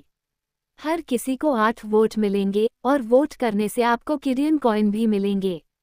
मैं आपके समर्थन और सराहना के लिए आपसे विनती कर रहा हूँ। आप इस बारे में निश्चिंत रह सकते हैं। मैं हमारी मिल्की वे स्टार सोसाइटी शाखा के एक वरिष्ठ सदस्य से परिचित हूँ। मैं उनसे संपर्क कर सकता हूँ ताकि आप सीधे उनसे बात कर सकें। इस बुजुर्ग का आपसे काफ़ी गहरा संबंध है क्योंकि वे भी आपके ही पृथ्वी वंश से आते हैं। आपने शायद उनकी शानदार प्रतिष्ठा के बारे में सुना भी होगा। जब वह बोल रही थी तभी डू सानियांग ने अपना स्मार्ट ब्रेसलेट उठाया और एक नंबर डायल किया। 3 मिनट बाद कॉल कनेक्ट हो गई। डू सानियांग का चेहरा अचानक तनावपूर्ण और गंभीर हो गया और उसने जानबूझकर अपनी आवाज़ धीमी कर ली। श्री सु, आपसे संपर्क किए हुए काफ़ी समय हो गया है। अचानक हुई इस बातचीत के लिए क्षमा चाहता हूँ, लेकिन मेरे पास आकाशगंगा के बारे में कुछ बेहद महत्वपूर्ण खबर है जो वाकई उल्लेखनीय है। फोन के दूसरी तरफ से एक उम्रदराज व्यक्ति की आवाज़ सुनाई दी। ओह छोटी डू बच्ची, तुम तो इस बूढ़े आदमी की भूख मिटाना बखूबी जानती हो। मुझे बताओ, आखिर इस महान खुशी के मौके पर क्या हो रहा है? डू सानियांग ने रहस्य का दिखावा किया, पहले बूढ़े आदमी की जिज्ञासा को बढ़ाया और फिर धीरे धीरे बोलना शुरू किया। वैसे ये सरप्राइज असल में आपसे ही जुड़ा है। ओह, हमारी आकाशगंगा में एक और 9 सितारा फार्मासिस्ट एल्डरसू प्रकट हुए हैं। इतना ही नहीं, वे एक युवा प्रतिभाशाली व्यक्ति हैं जिनकी उम्र 20 वर्ष से अधिक नहीं है। संयोग से ये युवा गुरु एल्डरसू की तरह पृथ्वी पर उसी वंश से आते हैं। डू सानियांग की बातें सुनकर फोन के दूसरी तरफ मौजूद व्यक्ति भावुक हो गया। कुछ क्षण रुकने के बाद बोलते समय उसकी आवाज़ थोड़ी कांप रही थी।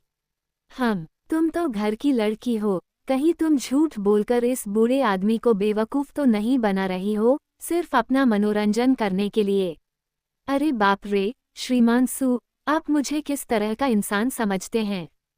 क्या मैं आपके सामने इस तरह की बात पर मजाक करने की हिम्मत करूंगी? मैं अपनी जान की कसम खाकर कहती हूँ कि यह बिल्कुल सच है। डू सानियांग भी बुरी तरह घबराई हुई थी। उसे नहीं पता था कि वांग हाओ द्वारा तैयार किया गया दिव्य तारा आत्मा द्रव कितना असरदार था, या क्या उसमें वाकई 9 सितारा औषधि के गुण थे। अब जब उसने वादा कर दिया था तो उसे वापस लेने का कोई रास्ता नहीं था।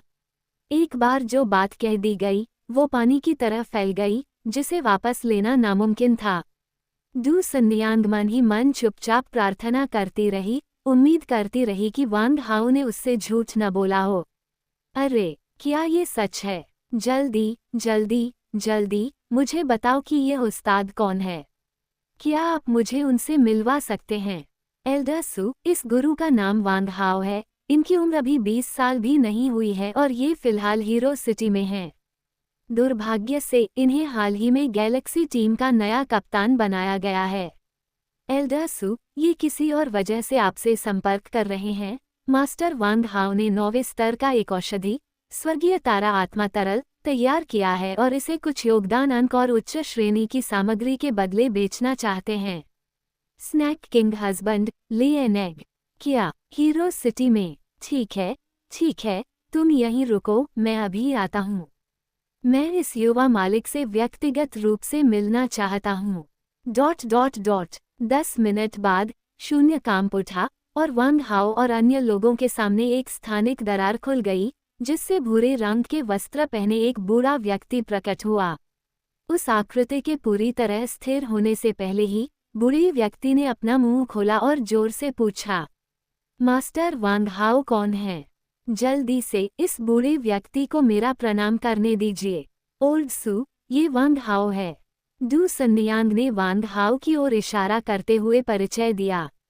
डू सन्नियांग और वांग हाओ के अलावा बाकी सभी लोग एल्डरसू के आगमन से बेहद हैरान थे, खासकर अंतरिक्ष को फाड़कर सीधे दूसरे स्थान से उनके पास आने की उनकी क्षमता से ये किसी चमत्कार से कम नहीं था।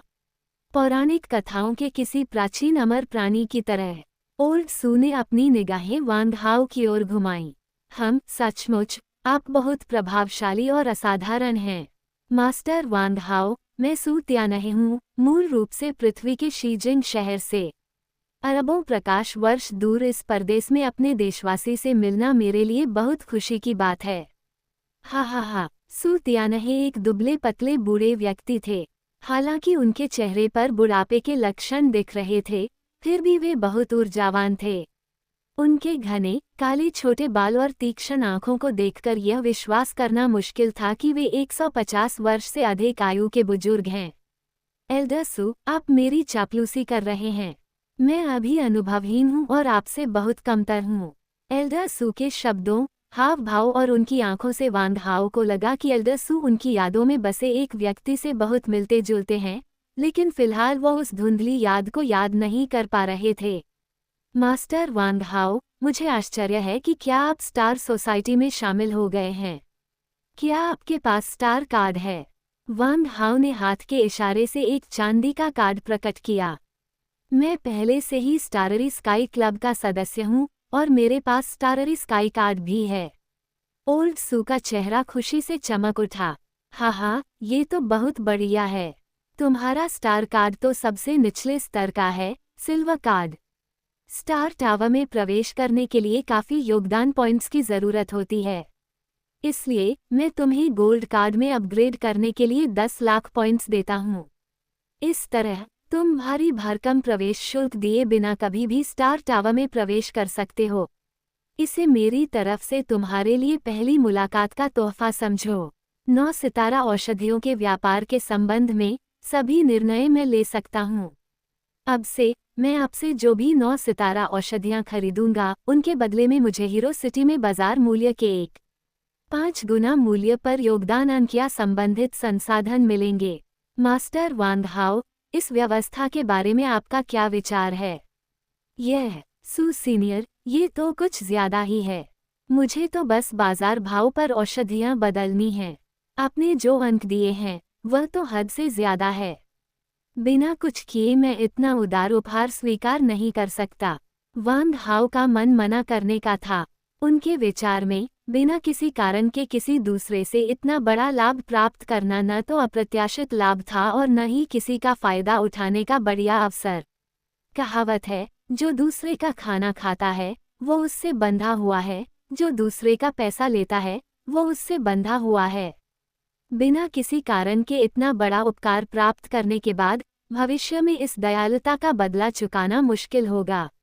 हालांकि सू त्यानहे ऐसा व्यक्ति नहीं लगता जो एहसान करके बदले में कुछ मांगने का शौकीन हो, फिर भी वांग हाओ को ऐसी बातें कुछ हद तक नापसंद आती हैं। अकेले रहते हुए कर्ज मुक्त और चिंतामुक्त रहना ही सबसे अच्छा है। वांग हाओ, इसे स्वीकार कर लो। तुम्हें पता नहीं, हीरो सिटी में मिलने वाली उन 9 सितारा औषधियों की कीमत आमतौर पर शीर्ष स्तर के शक्तिशाली कुलों के लिए उचित ही होती है। अगर हम आकाशगंगा के मनुष्य इसे यहाँ खरीदते तो हमें कम से कम 3 या 5 गुना कीमत चुकानी पड़ती। तर्कसंगत रूप से देखा जाए तो एल्डर सू 1.5 गुना कीमत देकर भी फायदे में हैं। इसके अलावा एल्डर सू द्वारा आपको दिए गए अंक मिल्की वे स्टार सोसाइटी शाखा के लिए पहले से ही एक अतिरिक्त लाभ थे। यदि आप उन्हें स्वीकार नहीं करते हैं तो 100 वर्ष की अवधि समाप्त होने पर ये अंक भी समाप्त हो जाएंगे। इसलिए आपको कोई खास लाभ नहीं हुआ। इसलिए एल्डर सू के सुझाव के बारे में ज्यादा चिंता करने की जरूरत नहीं है। अगर आप मुझसे पूछें तो एल्डर सू बहुत कंजूस हैं। 9 सितारा औषधि की कीमत बाजार मूल्य से कम दोगुनी होनी चाहिए, तभी उसे अच्छा सौदा माना जाएगा। क्या आप सहमत नहीं हैं, एल्डर सू? डू सन्नियांग बहुत बुद्धिमान और तीक्ष्ण बुद्धि वाली हैं। वो किसी व्यक्ति को देखकर ही उसके स्वभाव का अंदाजा लगा सकती हैं और कुछ शब्द सुनकर ही उसके मन की बात जान सकती हैं। इसलिए इन शब्दों ने न केवल वांग हाओ के आंतरिक विचारों को प्रकट किया, बल्कि सीधे ओल्ड सू की कमजोर कड़ी पर प्रहार किया। डू सान नियान के अंतिम शब्द सुनकर यहाँ तक कि बूढ़े सू के चेहरे पर भी कुछ भाव बदल गए। ये तो सीधे तौर पर बेनकाब होने और अपमानित होने जैसा है। 15 मई बस आने ही वाली है। मुझे उम्मीद है कि मैं 515 रेड एनवेल्प रैंकिंग में ऊपर चढ़ने के अपने प्रयासों को जारी रख पाऊंगी और 15 मई को मैं अपने पाठकों को रेड एनवेल्प उपहार देकर और अपने काम का प्रचार करके उन्हें धन्यवाद दे सकूंगी। हर छोटी मदद मायने रखती है और मैं निश्चित रूप से और भी ज्यादा अपडेट करूंगी। _7sh स्टॉप्ड अध्याय 626 उन्नत सूत्र PS। ये रहा आज का अपडेट। साथ ही कृपया किडियन 515 फैन फेस्टिवल में मेरे लिए वोट करें।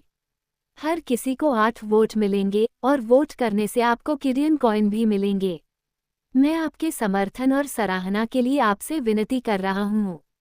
डू सान नियांग के उकसावे के बाद सू लाओ की मूल रूप से प्रभावशाली छवि अचानक एक धूर्त बूढ़े लोमड़ी के रूप में सामने आ गई। पहले तो वांग हाओ को एल्डर सू से इतनी उदार शर्तें स्वीकार करने में शर्मिंदगी महसूस हुई, लेकिन अब ऐसा लगता है कि नुकसान तो उसी का हुआ है। ये सोचते हुए वांग हाओ ने अपनी उंगली बाहर निकाली और अपने ऊपरी होंठ को कुरेदते हुए बड़ी दिलचस्पी से ओल्ड सू की ओर देखा। ठीक है, चलो डू लड़की की बात मानते हैं। अब से मास्टर वांग हाओ हमें अपनी औषधियाँ बाजार भाव से दुगनी कीमत पर बेचेंगे। अभी हमने जिन शर्तों पर चर्चा की, उनके अलावा मैं मास्टर वांग हाओ को कृतज्ञता के प्रतीक के रूप में 50,000 उच्च श्रेणी के तारा क्रिस्टल भी दूंगा। क्या ये ठीक है? इसके बाद डू सन्नियांग ने संतुष्टि भरी मुस्कान के साथ कहा, हा, ये तो एक बड़े बुजुर्ग का व्यवहार है, सू जी। मुझे लगता है कि जब मास्टर वांग हाओ प्रसिद्ध होंगे तो उनसे अच्छे संबंध बनाने के लिए सबसे पहले वे आपका ही नाम लेंगे, सू जी। जब मास्टर वांग हाओ को संत की उपाधि मिलेगी, सू जी, तो आपको भी प्रसिद्धि और धन दोनों प्राप्त होंगे। वांग हाओ, जो इस मामले में स्वयं आरोपी था, को डू सान नियांग द्वारा सू लाओ से पैसे वसूलने पर कोई आपत्ति नहीं थी। बूढ़े सू के चेहरे पर प्रतिरोध या असंतोष का कोई भाव नहीं दिखा। वास्तव में दिल में थोड़ी सी पीड़ा के अलावा वो खुशी से भरा हुआ था। उन्हें आकाशगंगा के एक शीर्ष फार्मासिस्ट के उदय को प्रत्यक्ष रूप से देखने का अवसर मिला, जिससे ये यात्रा सार्थक हो गई। अगर मुझे वांग हाओ को जानने का मौका मिल जाए तो और भी अच्छा होगा। अब जबकि ये दोनों मुख्य उद्देश्य हासिल हो चुके हैं, तो ओल्ड सू के पास अत्यधिक प्रसन्न न होने का क्या कारण है? वांग हाओ को दिए गए महंगे उपहार तो उनकी अथाह संपत्ति का एक छोटा सा हिस्सा मात्र थे, इसलिए स्वाभाविक रूप से उन्हें इनसे कोई वास्तविक पीड़ा नहीं होती। ज्यादा से ज्यादा उसने बस उसके शरीर से एक बाल ही खींचा था। ये तो गंभीर चोट का मामला भी नहीं है। शारीरिक दर्द की तो बात ही छोड़िए। इतनी कम रकम खर्च करके एक ऐसे भावी महाशक्तिशाली व्यक्ति से दोस्ती कर पाना, जो आकाशगंगा और यहाँ तक कि पूरे ब्रह्मांड पर राज करेगा, हर दृष्टिकोण से सबसे फायदेमंद सौदा है। मास्टर वांग हाओ, क्या मैं आपके द्वारा तैयार किए गए दिव्य तारा अमृत को देख सकता हूँ? सू तियानहे अभी भी थोड़ा असहज था। आखिरकार उसने अभी तक उन दोनों से केवल एक ही पक्ष की कहानी सुनी थी और 9 तारा अमृत को देखे बिना वह पूरी तरह से विश्वास नहीं कर सकता था। वांग हाओ ने हाथ हिलाया और उसके सामने चांदी के सीरम से भरी एक टेस्ट ट्यूब प्रकट हो गई। सीईओ का सर्वशक्तिशाली अंगरक्षक एल्डर सू, कृपया एक नज़र डालिए। मैं इस समय केवल निम्न श्रेणी का स्वर्गीय तारा आत्मा तरल ही बना सकता हूँ, लेकिन निश्चिंत रहिए, ये औषधियाँ निश्चित रूप से 9 सितारा स्तर की हैं। इसके अलावा मैं गारंटी दे सकता हूँ कि इनके औषधीय प्रभाव साधारण निम्न श्रेणी की 9 सितारा औषधियों की तुलना में कहीं अधिक सघन हैं। ओल्ड सू ज्ञानवान और अनुभवी थे। हालांकि वे पेशेवर फार्मासिस्ट नहीं थे, फिर भी वे दवाओं की श्रेणी और गुणवत्ता में अंतर कर सकते थे। महज 10 कदम की दूरी से भी हवा में फैली हल्की औषधीय सुगंध को सूंघते हुए उसके चेहरे पर मदहोशी का भाव प्रकट हो गया। इस औषधि की सुगंध गाढ़ी है और फैलती नहीं। दिव्य तारा घास के औषधीय गुण पूरी तरह से बरकरार हैं। बस हल्की सी गंध से ही मुझे अपने आंतरिक अंगों और रक्त का प्रवाह महसूस होता है। पूरा शरीर तरोताज़ा हो जाता है और मन शांत हो जाता है। ये सचमुच 9 सितारा आध्यात्मिक औषधि है। इसके अलावा इस औषधि की सुगंध अन्य शक्तिशाली कुल के रसायन शास्त्रियों द्वारा तैयार किए गए दिव्य तारा आत्मा तरल से भी अधिक तीव्र प्रतीत होती है। मुझे आश्चर्य है कि ऐसा क्यों है। वांग हाउ द्वारा परिष्कृत स्वर्गीय तारा आत्मा तरल को देखकर वृद्ध गुरु सू तुरंत मोहित हो गए और इसकी समृद्ध औषधीय सुगंध ने उन्हें और भी अधिक प्रभावित किया। जैसे जैसे सू लाओ ने उत्पाद का अधिक निरीक्षण किया, उसे यह एहसास हुआ कि वांग हाउ द्वारा परिष्कृत स्वर्गीय तारा अमृत की सुगंध असाधारण थी और ये बाजार में बिकने वाले स्वर्गीय तारा अमृत से स्पष्ट रूप से भिन्न थी। हालांकि श्री सू, जो एक पेशेवर फार्मासिस्ट नहीं थे, तुरंत इस अंतर को समझा नहीं सके। इसलिए वो केवल वांग हाउ की ओर देख सकता था, इस उम्मीद में कि उसे कोई जवाब मिल जाएगा। वांग हाउ ने धीरे से कहा, मूल स्वर्गीय तारा आत्मा द्रव 9 सामग्रियों से बना था, लेकिन मेरे औषधि में एक अतिरिक्त सामग्री मिलाई गई है, जिससे स्वर्गीय तारा आत्मा द्रव न केवल अपने औषधीय प्रभाव को आसानी से प्रकट करता है, बल्कि स्वर्गीय तारा घास के औषधीय प्रभाव को भी पूरी तरह से प्रकट होने देता है। आपने जो विशेष सुगंध महसूस की, वह स्वर्गीय तारा घास और मेरे द्वारा मिलाई गई उस अतिरिक्त सामग्री का मिश्रण है। वांग हाउ ने स्वयं क्या जोड़ा, इस बारे में उन्होंने कुछ भी खुलासा नहीं किया। दरअसल वांग हाउ ने औषधीय द्रव में घुले हुए तारा क्रिस्टलों के मिश्रण से उत्पन्न अस्थिरता को दूर करने के उद्देश्य से एक सामान्य पौधे से निकाला गया स्टेबलाइजर ही मिलाया था। अप्रत्याशित रूप से इससे अनजाने में ही एक अधिक समृद्ध और अनूठी औषधीय सुगंध उत्पन्न हुई और औषधि की प्रभावशीलता 2-3 गुना बढ़ गई। वांग हाउ को यह उम्मीद नहीं थी कि उनकी अचानक मिली प्रेरणा से तियानेक्सिंग स्पिरिट लिक्विड बनाने की प्रक्रिया बहुत सरल हो जाएगी। ऐसा लग रहा था कि रसायन शास्त्र का कोई अनुभव न रखने वाले लोग भी साधारण प्रशिक्षण के बाद इसे जल्दी से सीख सकते हैं। शंघाई 1909। यह इतना सरल है कि आप इसे कई सामग्रियों को ठंडा करके उन्हें अलग अलग प्रतिक्रिया तापमान और अलग अलग क्रमों के अनुसार मिलाकर बना सकते हैं। इसके अलावा इस विधि की उपज दर बेहद उच्च है, जो आश्चर्यजनक रूप से 90% तक पहुंचती है। अधिक परिष्कृत उपकरणों के साथ वांग हाउ उपज दर को 100% के करीब भी ला सकते थे। लेकिन ये कहानी तो फिर कभी सुनाएंगे। वांग हाउ द्वारा तैयार किए गए स्वर्गीय तारा अमृत को देखकर एल्डरसू को गहरा सदमा लगा, खासकर यह सुनकर कि वांग हाउ ने स्वर्गीय तारा अमृत में अतिरिक्त सामग्री मिलाई थी। आपको ये जानना चाहिए कि हीरो सिटी में प्रकाशित सभी औषधियाँ अनगिनत पीढ़ियों के रसायन शास्त्रियों द्वारा संशोधित और परिष्कृत किए गए सूत्र हैं, जो पूर्णता की अवस्था तक पहुँच चुके हैं। ऐसे परिपूर्ण सूत्र में एक भी सामग्री कम या ज्यादा करना स्वर्ग तक पहुँचने से भी अधिक कठिन है।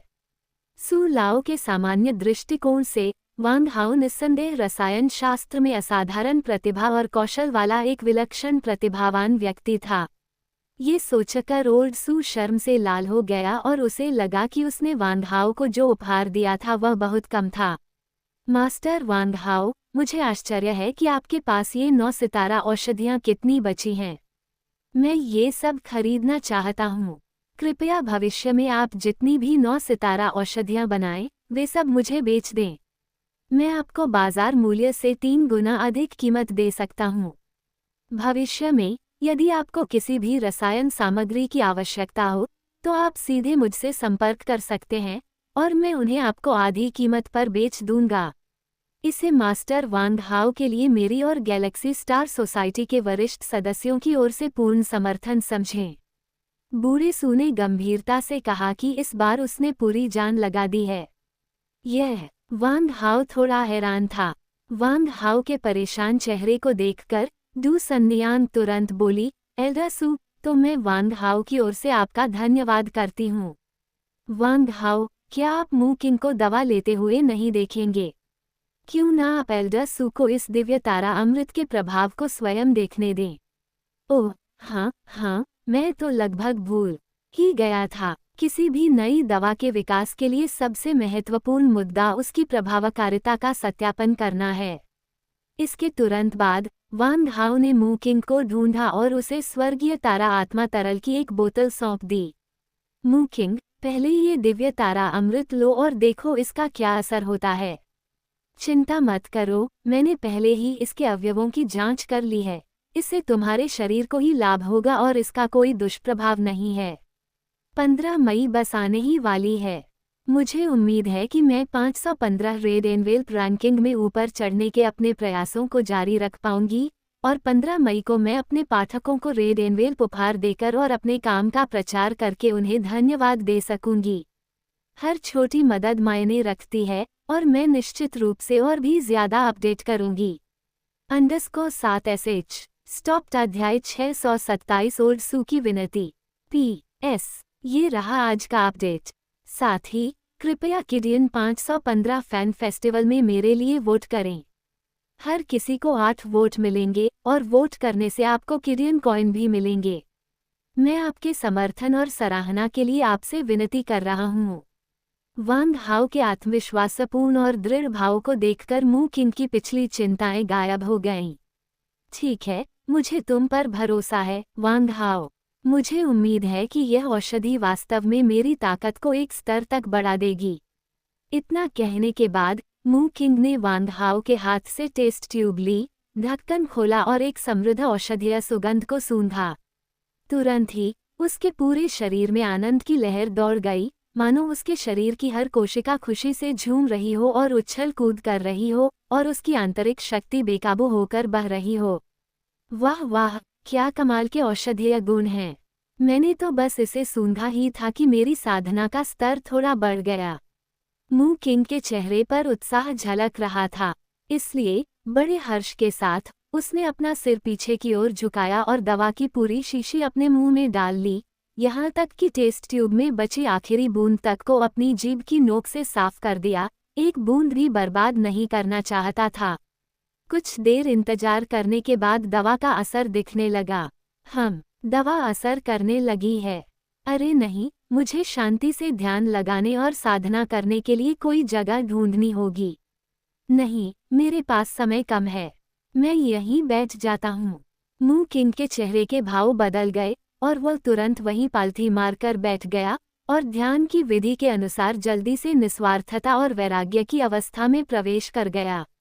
जैसे ही मू किंग पालथी मारकर बैठा, उसके शरीर से भाप की तरह शक्तिशाली ऊर्जा का एक प्रवाह उठने लगा और उसके शरीर के हर रोम से भाप की हल्की हल्की लपटें निकलने लगीं। देखते ही देखते पूरा कमरा घने सफेद ऊर्जा की भाप से भर गया, धुंध और बादलों से घिरा हुआ, मानो किसी परिलोक में हो। बूढ़ी सू भी बहुत हैरान थी। ये औषधि अविश्वसनीय रूप से शक्तिशाली है। मुझे याद है कि 9वें रैंक के शुरुआती स्तर को एक स्तर ऊपर ले जाने के लिए कम से कम 3 खुराक 9 सितारा स्वर्गीय तारा अमृत की आवश्यकता होती है। ऐसा लगता है कि मास्टर वांग हाओ के स्वर्गीय तारा अमृत की केवल एक खुराक ही काफ़ी है। इसकी शक्ति एक सामान्य कम श्रेणी के 9 सितारा स्वर्गीय तारा अमृत से 3 गुना से भी अधिक है। सभी की आंखें आश्चर्य से चौड़ी हो गईं। गर्जना टिल्ड।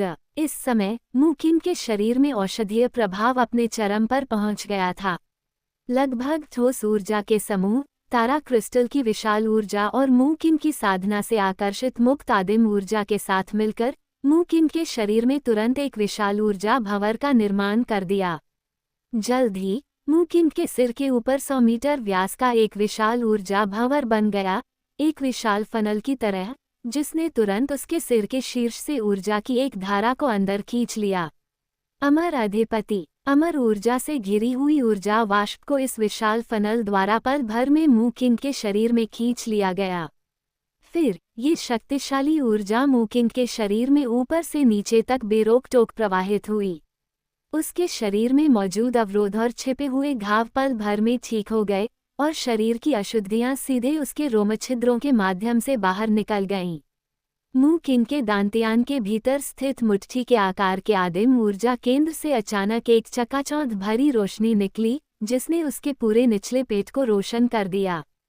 3 घंटे बाद मूकिंग के आसपास की अजीबोगरीब घटनाएं आखिरकार समाप्त हो गईं। आंखें खोलते ही मूकिंग अपनी उत्तेजना को रोक नहीं पाया, उसका पूरा शरीर कांपने लगा और उसकी आंखों से आंसू बहने लगे। हा, मैं आखिरकार 9 सितारा विशेषज्ञ बन गया। वांग हाओ, आपने जो औषधि तैयार की है वो सचमुच अद्भुत है। मुझे ऐसा लग रहा है कि न केवल मेरा साधना स्तर एक स्तर बढ़ गया है, बल्कि मेरा शरीर भी सुधर गया है और मेरे शरीर के छिपे हुए घाव पूरी तरह से ठीक हो गए हैं। मूकिंग इतना उत्साहित था कि उसने वांग हाओ के हाथ पकड़ लिए और उसे गले लगा लिया। वांग हाओ ने अपनी सांस रोक ली और मूकिंग को लात मारकर दूर धकेल दिया। मुझे घिनौना मत दिखाओ, जाओ नहा लो। तुम ऐसे लग रहे हो जैसे अभी अभी शौचालय से निकले हो। तुमसे बदबू आ रही है। मूकिंग ने शरारती मुस्कान के साथ चौथे भाई लेई पेंग को गले लगाने का मौका भी लिया। हा, चौथे भाई, मैं आखिरकार तुम्हारी साधना के स्तर तक पहुंच गया हूँ। ही, अब हम ये देखने के लिए प्रतियोगिता कर सकते हैं कि गैलेक्सी टीम का सबसे कमजोर सदस्य कौन है। मूकिंग द्वारा गले लगाए जाने के बाद लेई की दुर्गंध के कारण लगभग बेहोश हो गई। उसने उसके आलिंगन से मुक्त होने की कोशिश की, लेकिन पाया कि लाख कोशिश करने पर भी वह ऐसा नहीं कर पा रहा था। उसे ये देखकर बहुत भय हुआ कि मूकिंग की शक्ति उससे कहीं अधिक हो गई थी और उसकी शक्ति में भी काफी वृद्धि हो गई थी। धिक्कार है, बॉस वांग हाओ, आप तो बिल्कुल भी न्याय नहीं कर रहे। मुझे भी इनमें से एक अद्भुत औषधि दे दीजिए। ये औषधियाँ केवल 9वें स्तर के शुरुआती साधकों के लिए ही कारगर हैं। इन्हें आपको देना व्यर्थ होगा, वांग हाओ ने कहा। लेई पेंग तुरंत फूट फूट कर रोने लगा। वह अपनी बाहों में मूकिंग की खुशबू के कारण रो रहा था। मूकिंग को महज 3 घंटे में 9वें रैंक के प्रारंभिक चरण से 9वें रैंक के मध्यवर्ती चरण तक अपनी शक्ति बढ़ाते हुए देखना।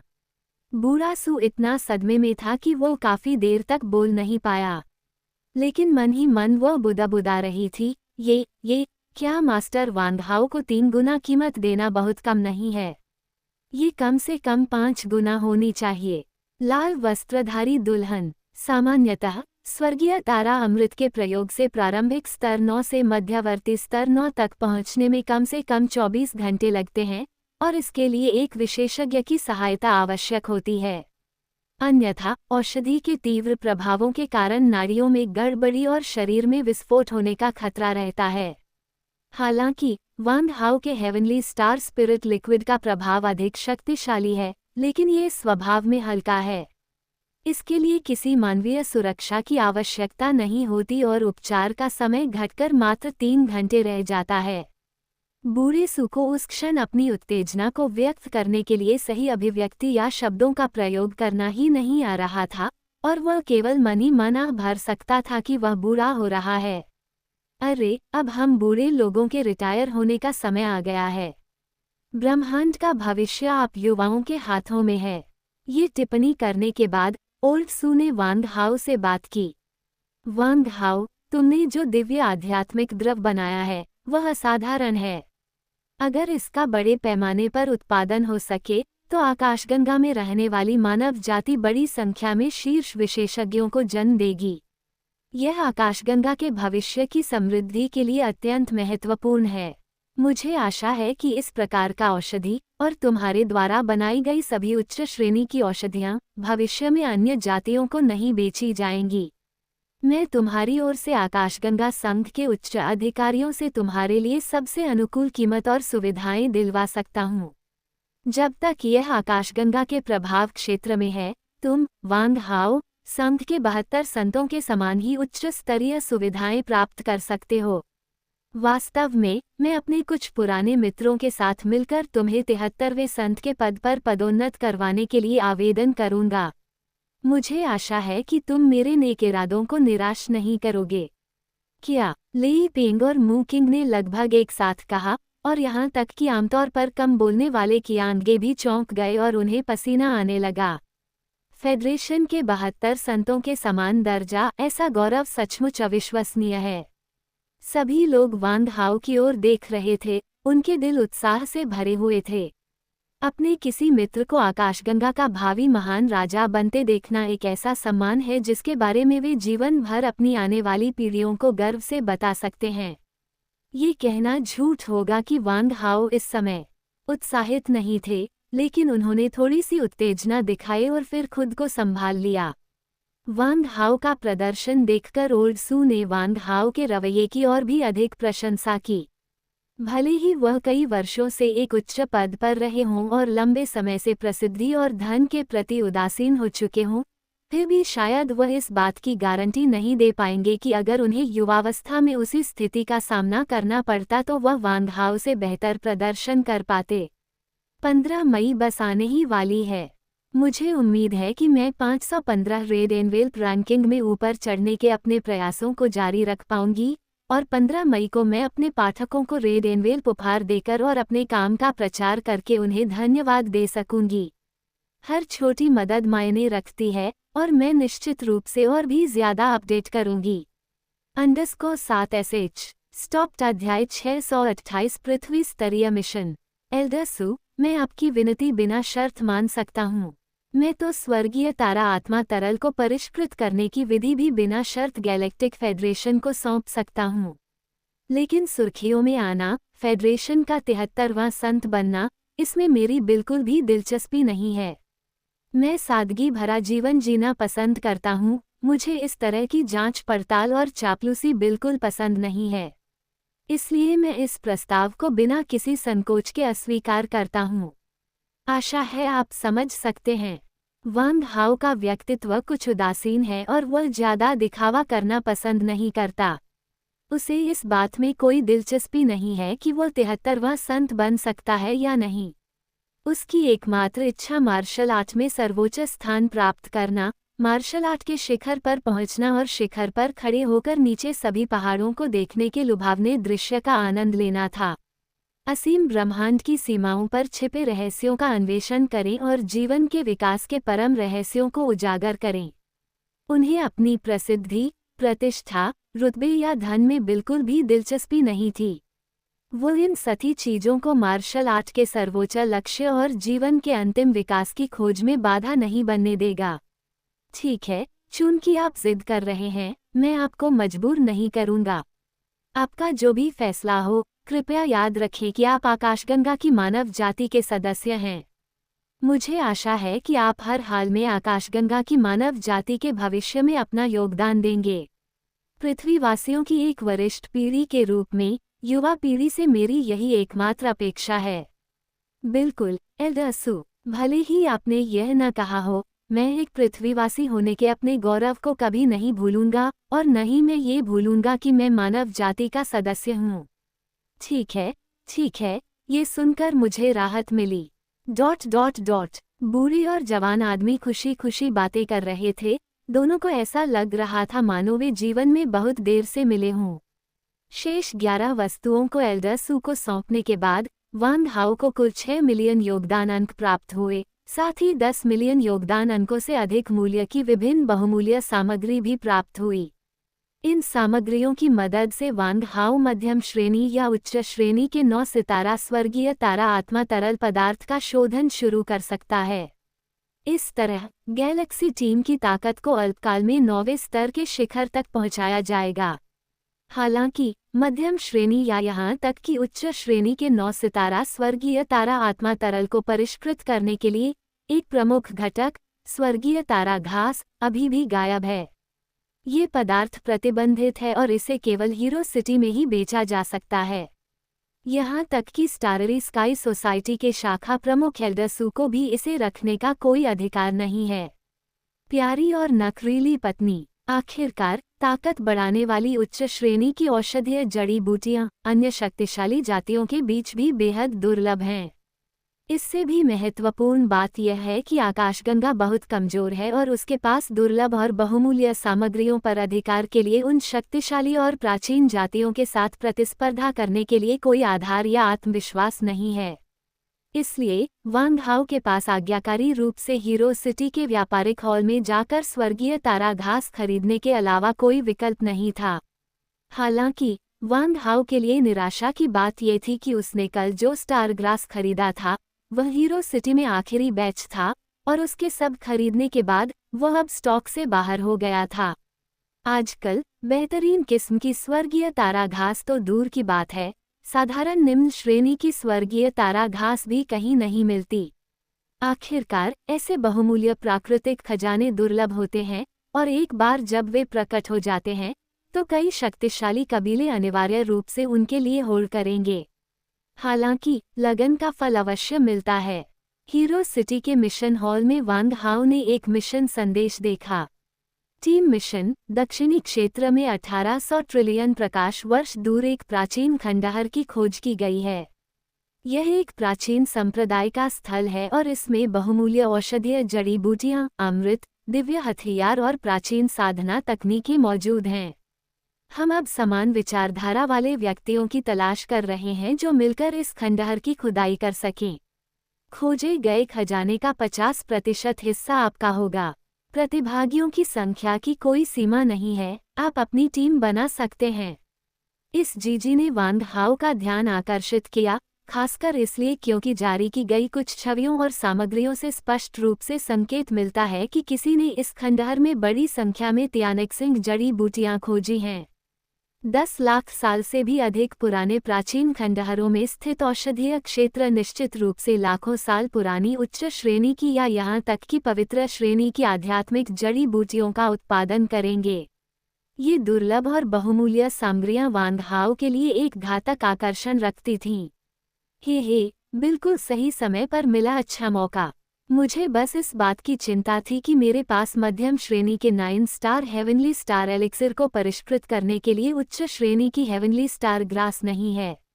इस मिशन के लिए निर्देश डाउनलोड करने के बाद वांग हाओ गैलेक्सी टीम हाउस लौट आया। सभी को इकट्ठा करने के बाद वांग हाओ ने गैलेक्सी टीम में शामिल होने के बाद से आयोजित किए गए अपने पहले टीम मिशन की घोषणा की। मैंने सबको यहाँ इसलिए बुलाया है क्योंकि मैं टीम की तरफ से एक मिशन पर जाना चाहता हूँ। यह मिशन दक्षिणी युद्ध क्षेत्र में जाकर एक प्राचीन संप्रदाय के खंडहरों की खुदाई करना है। क्या किसी को कोई सवाल है? अगर कोई आपत्ति नहीं है तो मैं यह मिशन स्वीकार करता हूँ।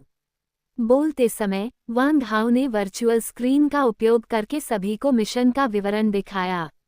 आगे का रास्ता अनिश्चित था। पात्रों के परिचय पढ़ने के बाद डू सन्नियांग ने सबसे पहले बात की। वांग हाओ, यह मिशन बहुत ही महत्वपूर्ण है और हमारी टीम की क्षमता को देखते हुए मुझे लगता है कि इसे पूरा करना मुश्किल होगा।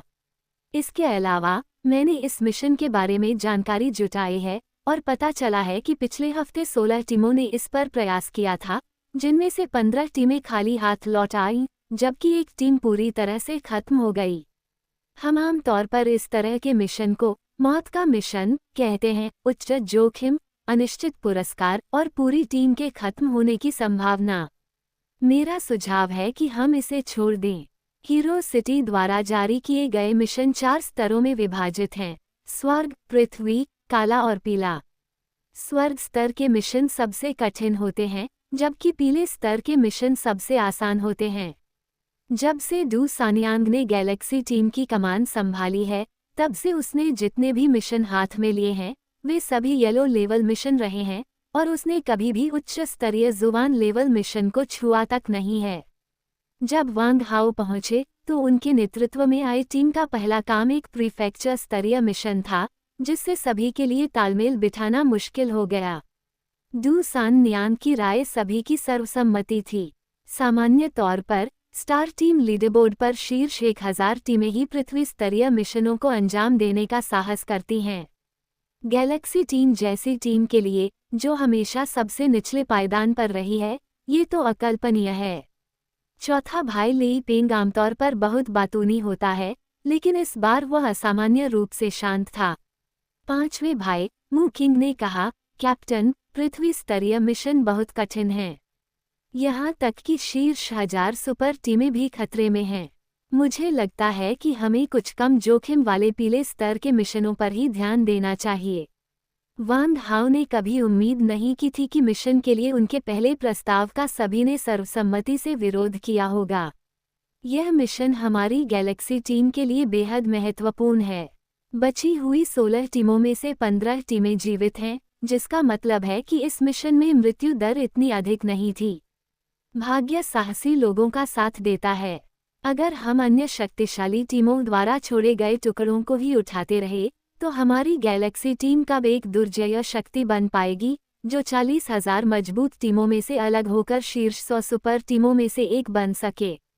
वांग हाओ इस मिशन को पूरा करने के लिए दृढ़ संकल्पित था, इसलिए उसने सभी से बहस की। इसी क्षण नामी, जो अब तक चुप थी, बोलने लगी। भाई वांग हाओ, मैं आपका समर्थन करता हूँ। आप जो भी निर्णय लें, मैं बिना शर्त आपका समर्थन करूँगा। _7sh स्टॉप्ड अध्याय 629 प्रस्थान की तैयारी। वांग हाओ के शब्द सबके गले में अटकी मछली की हड्डी की तरह थे, जिससे काफी असुविधा हुई। यह एक चाकू की तरह है, तेज और चुभाने वाला, जो हर किसी के दिल को गहराई से घायल कर देता है। डू सन्यांग, कियांगे, ली पिंग और म्यू किंग ने वांग हाओ के शब्दों पर ध्यान से विचार करना शुरू किया। काफी देर तक पूरे सम्मेलन कक्ष में किसी ने एक शब्द भी नहीं बोला। वहां इतनी खामोशी थी कि पिंग गिरने की आवाज भी सुनाई दे सकती थी। अंत में सबसे कम बोलने वाले कियांगे ने ही चुप्पी तोड़ी। मैंने इस बारे में बहुत सोच विचार किया है। इस अंधेरे, नम, अनजान चूहे के बिल में भटकने के बजाय मैं वांग हाओ की बात मानकर एक उज्ज्वल भविष्य के लिए जी जान से लड़ना चाहता हूँ। मुझे विश्वास है कि वांग हाओ का आगमन आशा की किरण है, और मैं उनका अनुसरण करने और जोखिम उठाने के लिए तैयार हूँ, भले ही इसका मतलब इस क्षेत्र से बाहर युद्ध के मैदान में मरना ही क्यों न हो। कियांगे द्वारा वांग हाओ का साथ देने के फैसले ने सभी को आश्चर्यचकित कर दिया। वाह कियांगे, आज तो तुमने आखिरकार मर्दाना अंदाज दिखाया। पहले तो तुम हमेशा सान नियान के आदेशों का पालन करते थे, लेकिन आज तुमने अपने दिल की बात मानकर असली मर्दाना अंदाज दिखाया। कियांगे ने ऐसा कहा है, तो मुझे, ली पिंग को, मौत से डर नहीं लगता। जब कोई इंसान मरता है, तो पक्षी आसमान में उड़ जाते हैं। अगर वो जिंदा रहता है, तो वो 1000 साल जीता है। जब तक मैं, ली पिंग, जिंदा हूँ, मैं शान से जीऊँगा। मैंने बॉस वांग हाओ का साथ देने और एक शानदार जिंदगी जीने का फैसला किया है। वाह, क्या मैं हीरो जैसा नहीं दिखता? जैसे ही वह बोल रहा था, ली पिंग ने अपनी बाहें फैलाई, मेज पर खड़ा हो गया और प्राचीन रोमन मूर्ति में डिस्क फेंकते हुए मोटे आदमी की ओर इशारा किया, जिससे तुरंत ही हास्यपूर्ण माहौल जीवंत हो उठा। मू किंग ने सिर हिलाया। वह हमेशा अपने अच्छे दोस्त ली पिंग के साथ खड़ा रहता था। जब सब लोग वांग हाओ पर भरोसा करते हैं, तो मैं कैसे कृतघ्न हो सकता हूँ? मैंने अभी अभी वांग हाओ द्वारा निर्मित दिव्य तारा आत्मा द्रव का सेवन किया है, जिससे मेरी शक्ति एक स्तर बढ़ गई है। उस क्षण से मैं, मू किंग शिंग, वांग हाओ का सेवक हूँ, और मैं उसके लिए अपनी जान दे दूंगा। मेरा जीवन वांग हाओ का है। धिक्कार है। वांग हाओ अवाक रह गया, और बाकी सभी लोग लगभग जमीन पर गिर पड़े। उफ, बकवास मत करो। मेरी सौंदर्यबोध सामान्य है। मुझे समलैंगिक संबंध पसंद नहीं है। ये बात अपनी होने वाली पत्नी को बताओ। वांग हाओ ने घृणा से भरे चेहरे के साथ कहा। उसके रोंगटे खड़े हो गए। इससे तुरंत ही हंसी का एक जोरदार दौर शुरू हो गया। पूरा सम्मेलन कक्ष एक गर्मजोशी भरे और आनंदमय वातावरण से भरा हुआ था। अंत में दू सन्नियांग बोली, चूंकि हर कोई वांग हाओ पर अपनी जान दांव पर लगा रहा है, तो मैं भी जोखिम उठाती हूँ। सबसे बुरा तो यही होगा कि मैं नीचे भाई वू से जल्द ही मिल जाऊंगी। झेंसी आ गई। अगर वू गे की मृत्यु का जिक्र कल हुआ होता, तो हर कोई बेहद दुखी होता। लेकिन अब जब ये बात उठी है, तो हर कोई अपना दुख छुपा रहा है, खासकर डू सान नियांग, जो इस दुख के साए से पूरी तरह बाहर आ चुकी हैं। वाह वाह, अब सब लोग भाई वांग हाओ का साथ दे रहे हैं। हम कब एडवेंचर पर जा रहे हैं? मैं इस अंधेरी, नम और उदास जगह में और नहीं रह सकती। नामी खुशी से चिल्लाई। वह 3 साल से फैट फिश रेस्टोरेंट में कैद थी और आधा महीना इस भूमिगत जगह में बिता चुकी थी। वह लंबे समय से बाहर निकलकर ताजी हवा लेना चाहती थी। समूह के सभी लोगों की सर्वसम्मति से स्वीकृति मिलने पर वांग हाओ का आत्मविश्वास और भी बढ़ गया। ठीक है, चूंकि सब सहमत हैं, तो चलिए देर न करें और चलें। तीसरी बहन, आप पहले अंतरिक्षयान में रसद भरें। भाई कियांग अंतरिक्षयान के रखरखाव और ऊर्जा भरने का काम संभालेंगे। ली पेंग और मू किंग रसद परिवहन का काम करेंगे। हम ठीक 3 घंटे में रवाना होंगे। वांग हाओ के आदेश पर सभी लोग काम पर लग गए। भाई वांग हाओ, मेरा क्या होगा? मुझे क्या करना चाहिए? नामी ने हैरानी भरे भाव से पूछा। अरे, माफ कीजिए, मैं आपके बारे में भूल ही गई थी। आप भी सिस्टर डू के साथ क्यों नहीं आ जाती? अच्छा, ठीक है, नामी ने जवाब दिया और फिर डू सन्नियान के साथ बाहर चली गई। सबके चले जाने के बाद वांग हाओ कॉन्फ्रेंस रूम में अकेले बैठ गए। राक्षस आत्मा, क्या तुम्हें उस जांच के नतीजे मिल गए हैं जो मैंने तुम्हें करने के लिए कहा था? इस समय मो लिंग गैलेक्सी अंतरिक्षयान पर थी और रेडियो तरंगों के माध्यम से वांग हाओ से संवाद कर रही थी। मो लिंग कुछ समय से अंतरिक्षयान पर ही थी, उगने पर वांग हाओ से रेडियो तरंगों के माध्यम से बात करती थी या कुछ दिलचस्प खोजने के लिए सुपर फोर्ट्रेस के नेटवर्क सिस्टम को हैक करती थी। पुनर्जन्म के बाद दानव आत्मा ने अपने आप में कुछ अविश्वसनीय परिवर्तन देखे, विशेष रूप से उसकी बुद्धि के विकास में, जो पहले की तुलना में काफी बेहतर हो गई थी। संभवतः यह उन विशेष संशोधनों के कारण हुआ था जो इनका अपने काले मन के द्वारा अवशोषित होने के बाद भ्रम की स्थिति के दौरान उसके शरीर में किए थे। अब दानव आत्मा न केवल कम दूरी पर आत्मा संचारण के माध्यम से वांग हाओ से सीधे संपर्क कर सकती है, बल्कि आसानी से तारा नेटवर्क को भेद कर, नेटवर्क से जुड़कर रेडियो तरंगों का उपयोग करके वांग हाओ से संवाद भी कर सकती है। क्लोन मिथक का पुनर्जन्म। सैद्धांतिक रूप से, जब तक स्टारनेट ब्रह्मांड के किसी भी दूरस्थ कोने से जुड़ सकता है, तब तक दानव आत्मा वांग हाओ के साथ संचार बनाए रख सकता है।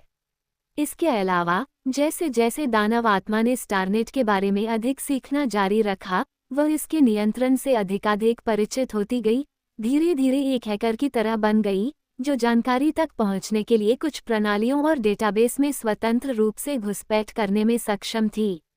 कुछ समय पहले वांग हाओ को अचानक ये विचार आया कि वह मो लिंग से स्टाररी स्काई सोसाइटी के बारे में सभी जानकारी की जांच में मदद करने के लिए कहे। मूर्ख स्वामी, मुझे आपको ये सूचित करते हुए खेद है कि स्टार नेटवर्क पर स्टाररी स्काई सोसाइटी के बारे में कोई जानकारी नहीं है। यदि है भी, तो वह सब बेकार की और महत्वहीन जानकारी है। यदि आप स्टाररी स्काई सोसाइटी की उत्पत्ति की जांच करना चाहते हैं, तो मुझे लगता है कि आपको स्वयं स्टाररी स्काई टॉवर में प्रवेश करना होगा। छोड़ो भी, मुझे वैसे भी ज्यादा उम्मीदें नहीं थीं। वांग हाओ ने भी उदासीनता का रवैया अपनाया। वैसे, क्या आप मुझे प्रीफेक्चर स्तरीय मिशन संख्या D791937XJH1328 के बारे में विस्तृत जानकारी जुटाने में मदद कर सकते हैं, और अब तक इस मिशन को स्वीकार करने वाली सभी टीमों की एक विस्तृत रिपोर्ट तैयार कर सकते हैं? कोई बात नहीं, 3 मिनट मेरा इंतजार करो। इतना कहकर वह राक्षसी आत्मा काम में जुट गई। गैलेक्सी अंतरिक्षयान के कॉकपिट के अंदर, दानव आत्मा ने मुख्य नियंत्रण पैनल के नीचे ऊर्जा संचरण चैनलों में अपने हाथ डाले और तुरंत अपनी 10 उंगलियों के माध्यम से पूरे अंतरिक्षयान से सारी ऊर्जा खींच ली। राक्षस के शरीर पर नीली बिजली की लकीरें कड़कती और चमकती हुई दिखाई दी, जिससे पूरा अंधेरा कॉकपिट एक चकाचौंध भरी और रहस्यमयी रोशनी से जगमगा उठा। हीरो सिटी में, सुपर फोर्ट्रेस ग्रह के केंद्र के पास, जमीन के बहुत नीचे, अनगिनत प्रकार की छिप इकाइयां मौजूद हैं। एक विशालकाय युद्धपोत से भी बड़ा प्रकाश का गोला वह सुपरकंप्यूटर है जो पूरे सुपर फोर्ट्रेस को संचालित करता है। ये सुपरकंप्यूटर अनगिनत वर्षों से चल रहा है, सुपर फोर्ट्रेस के जन्म के समय से ही।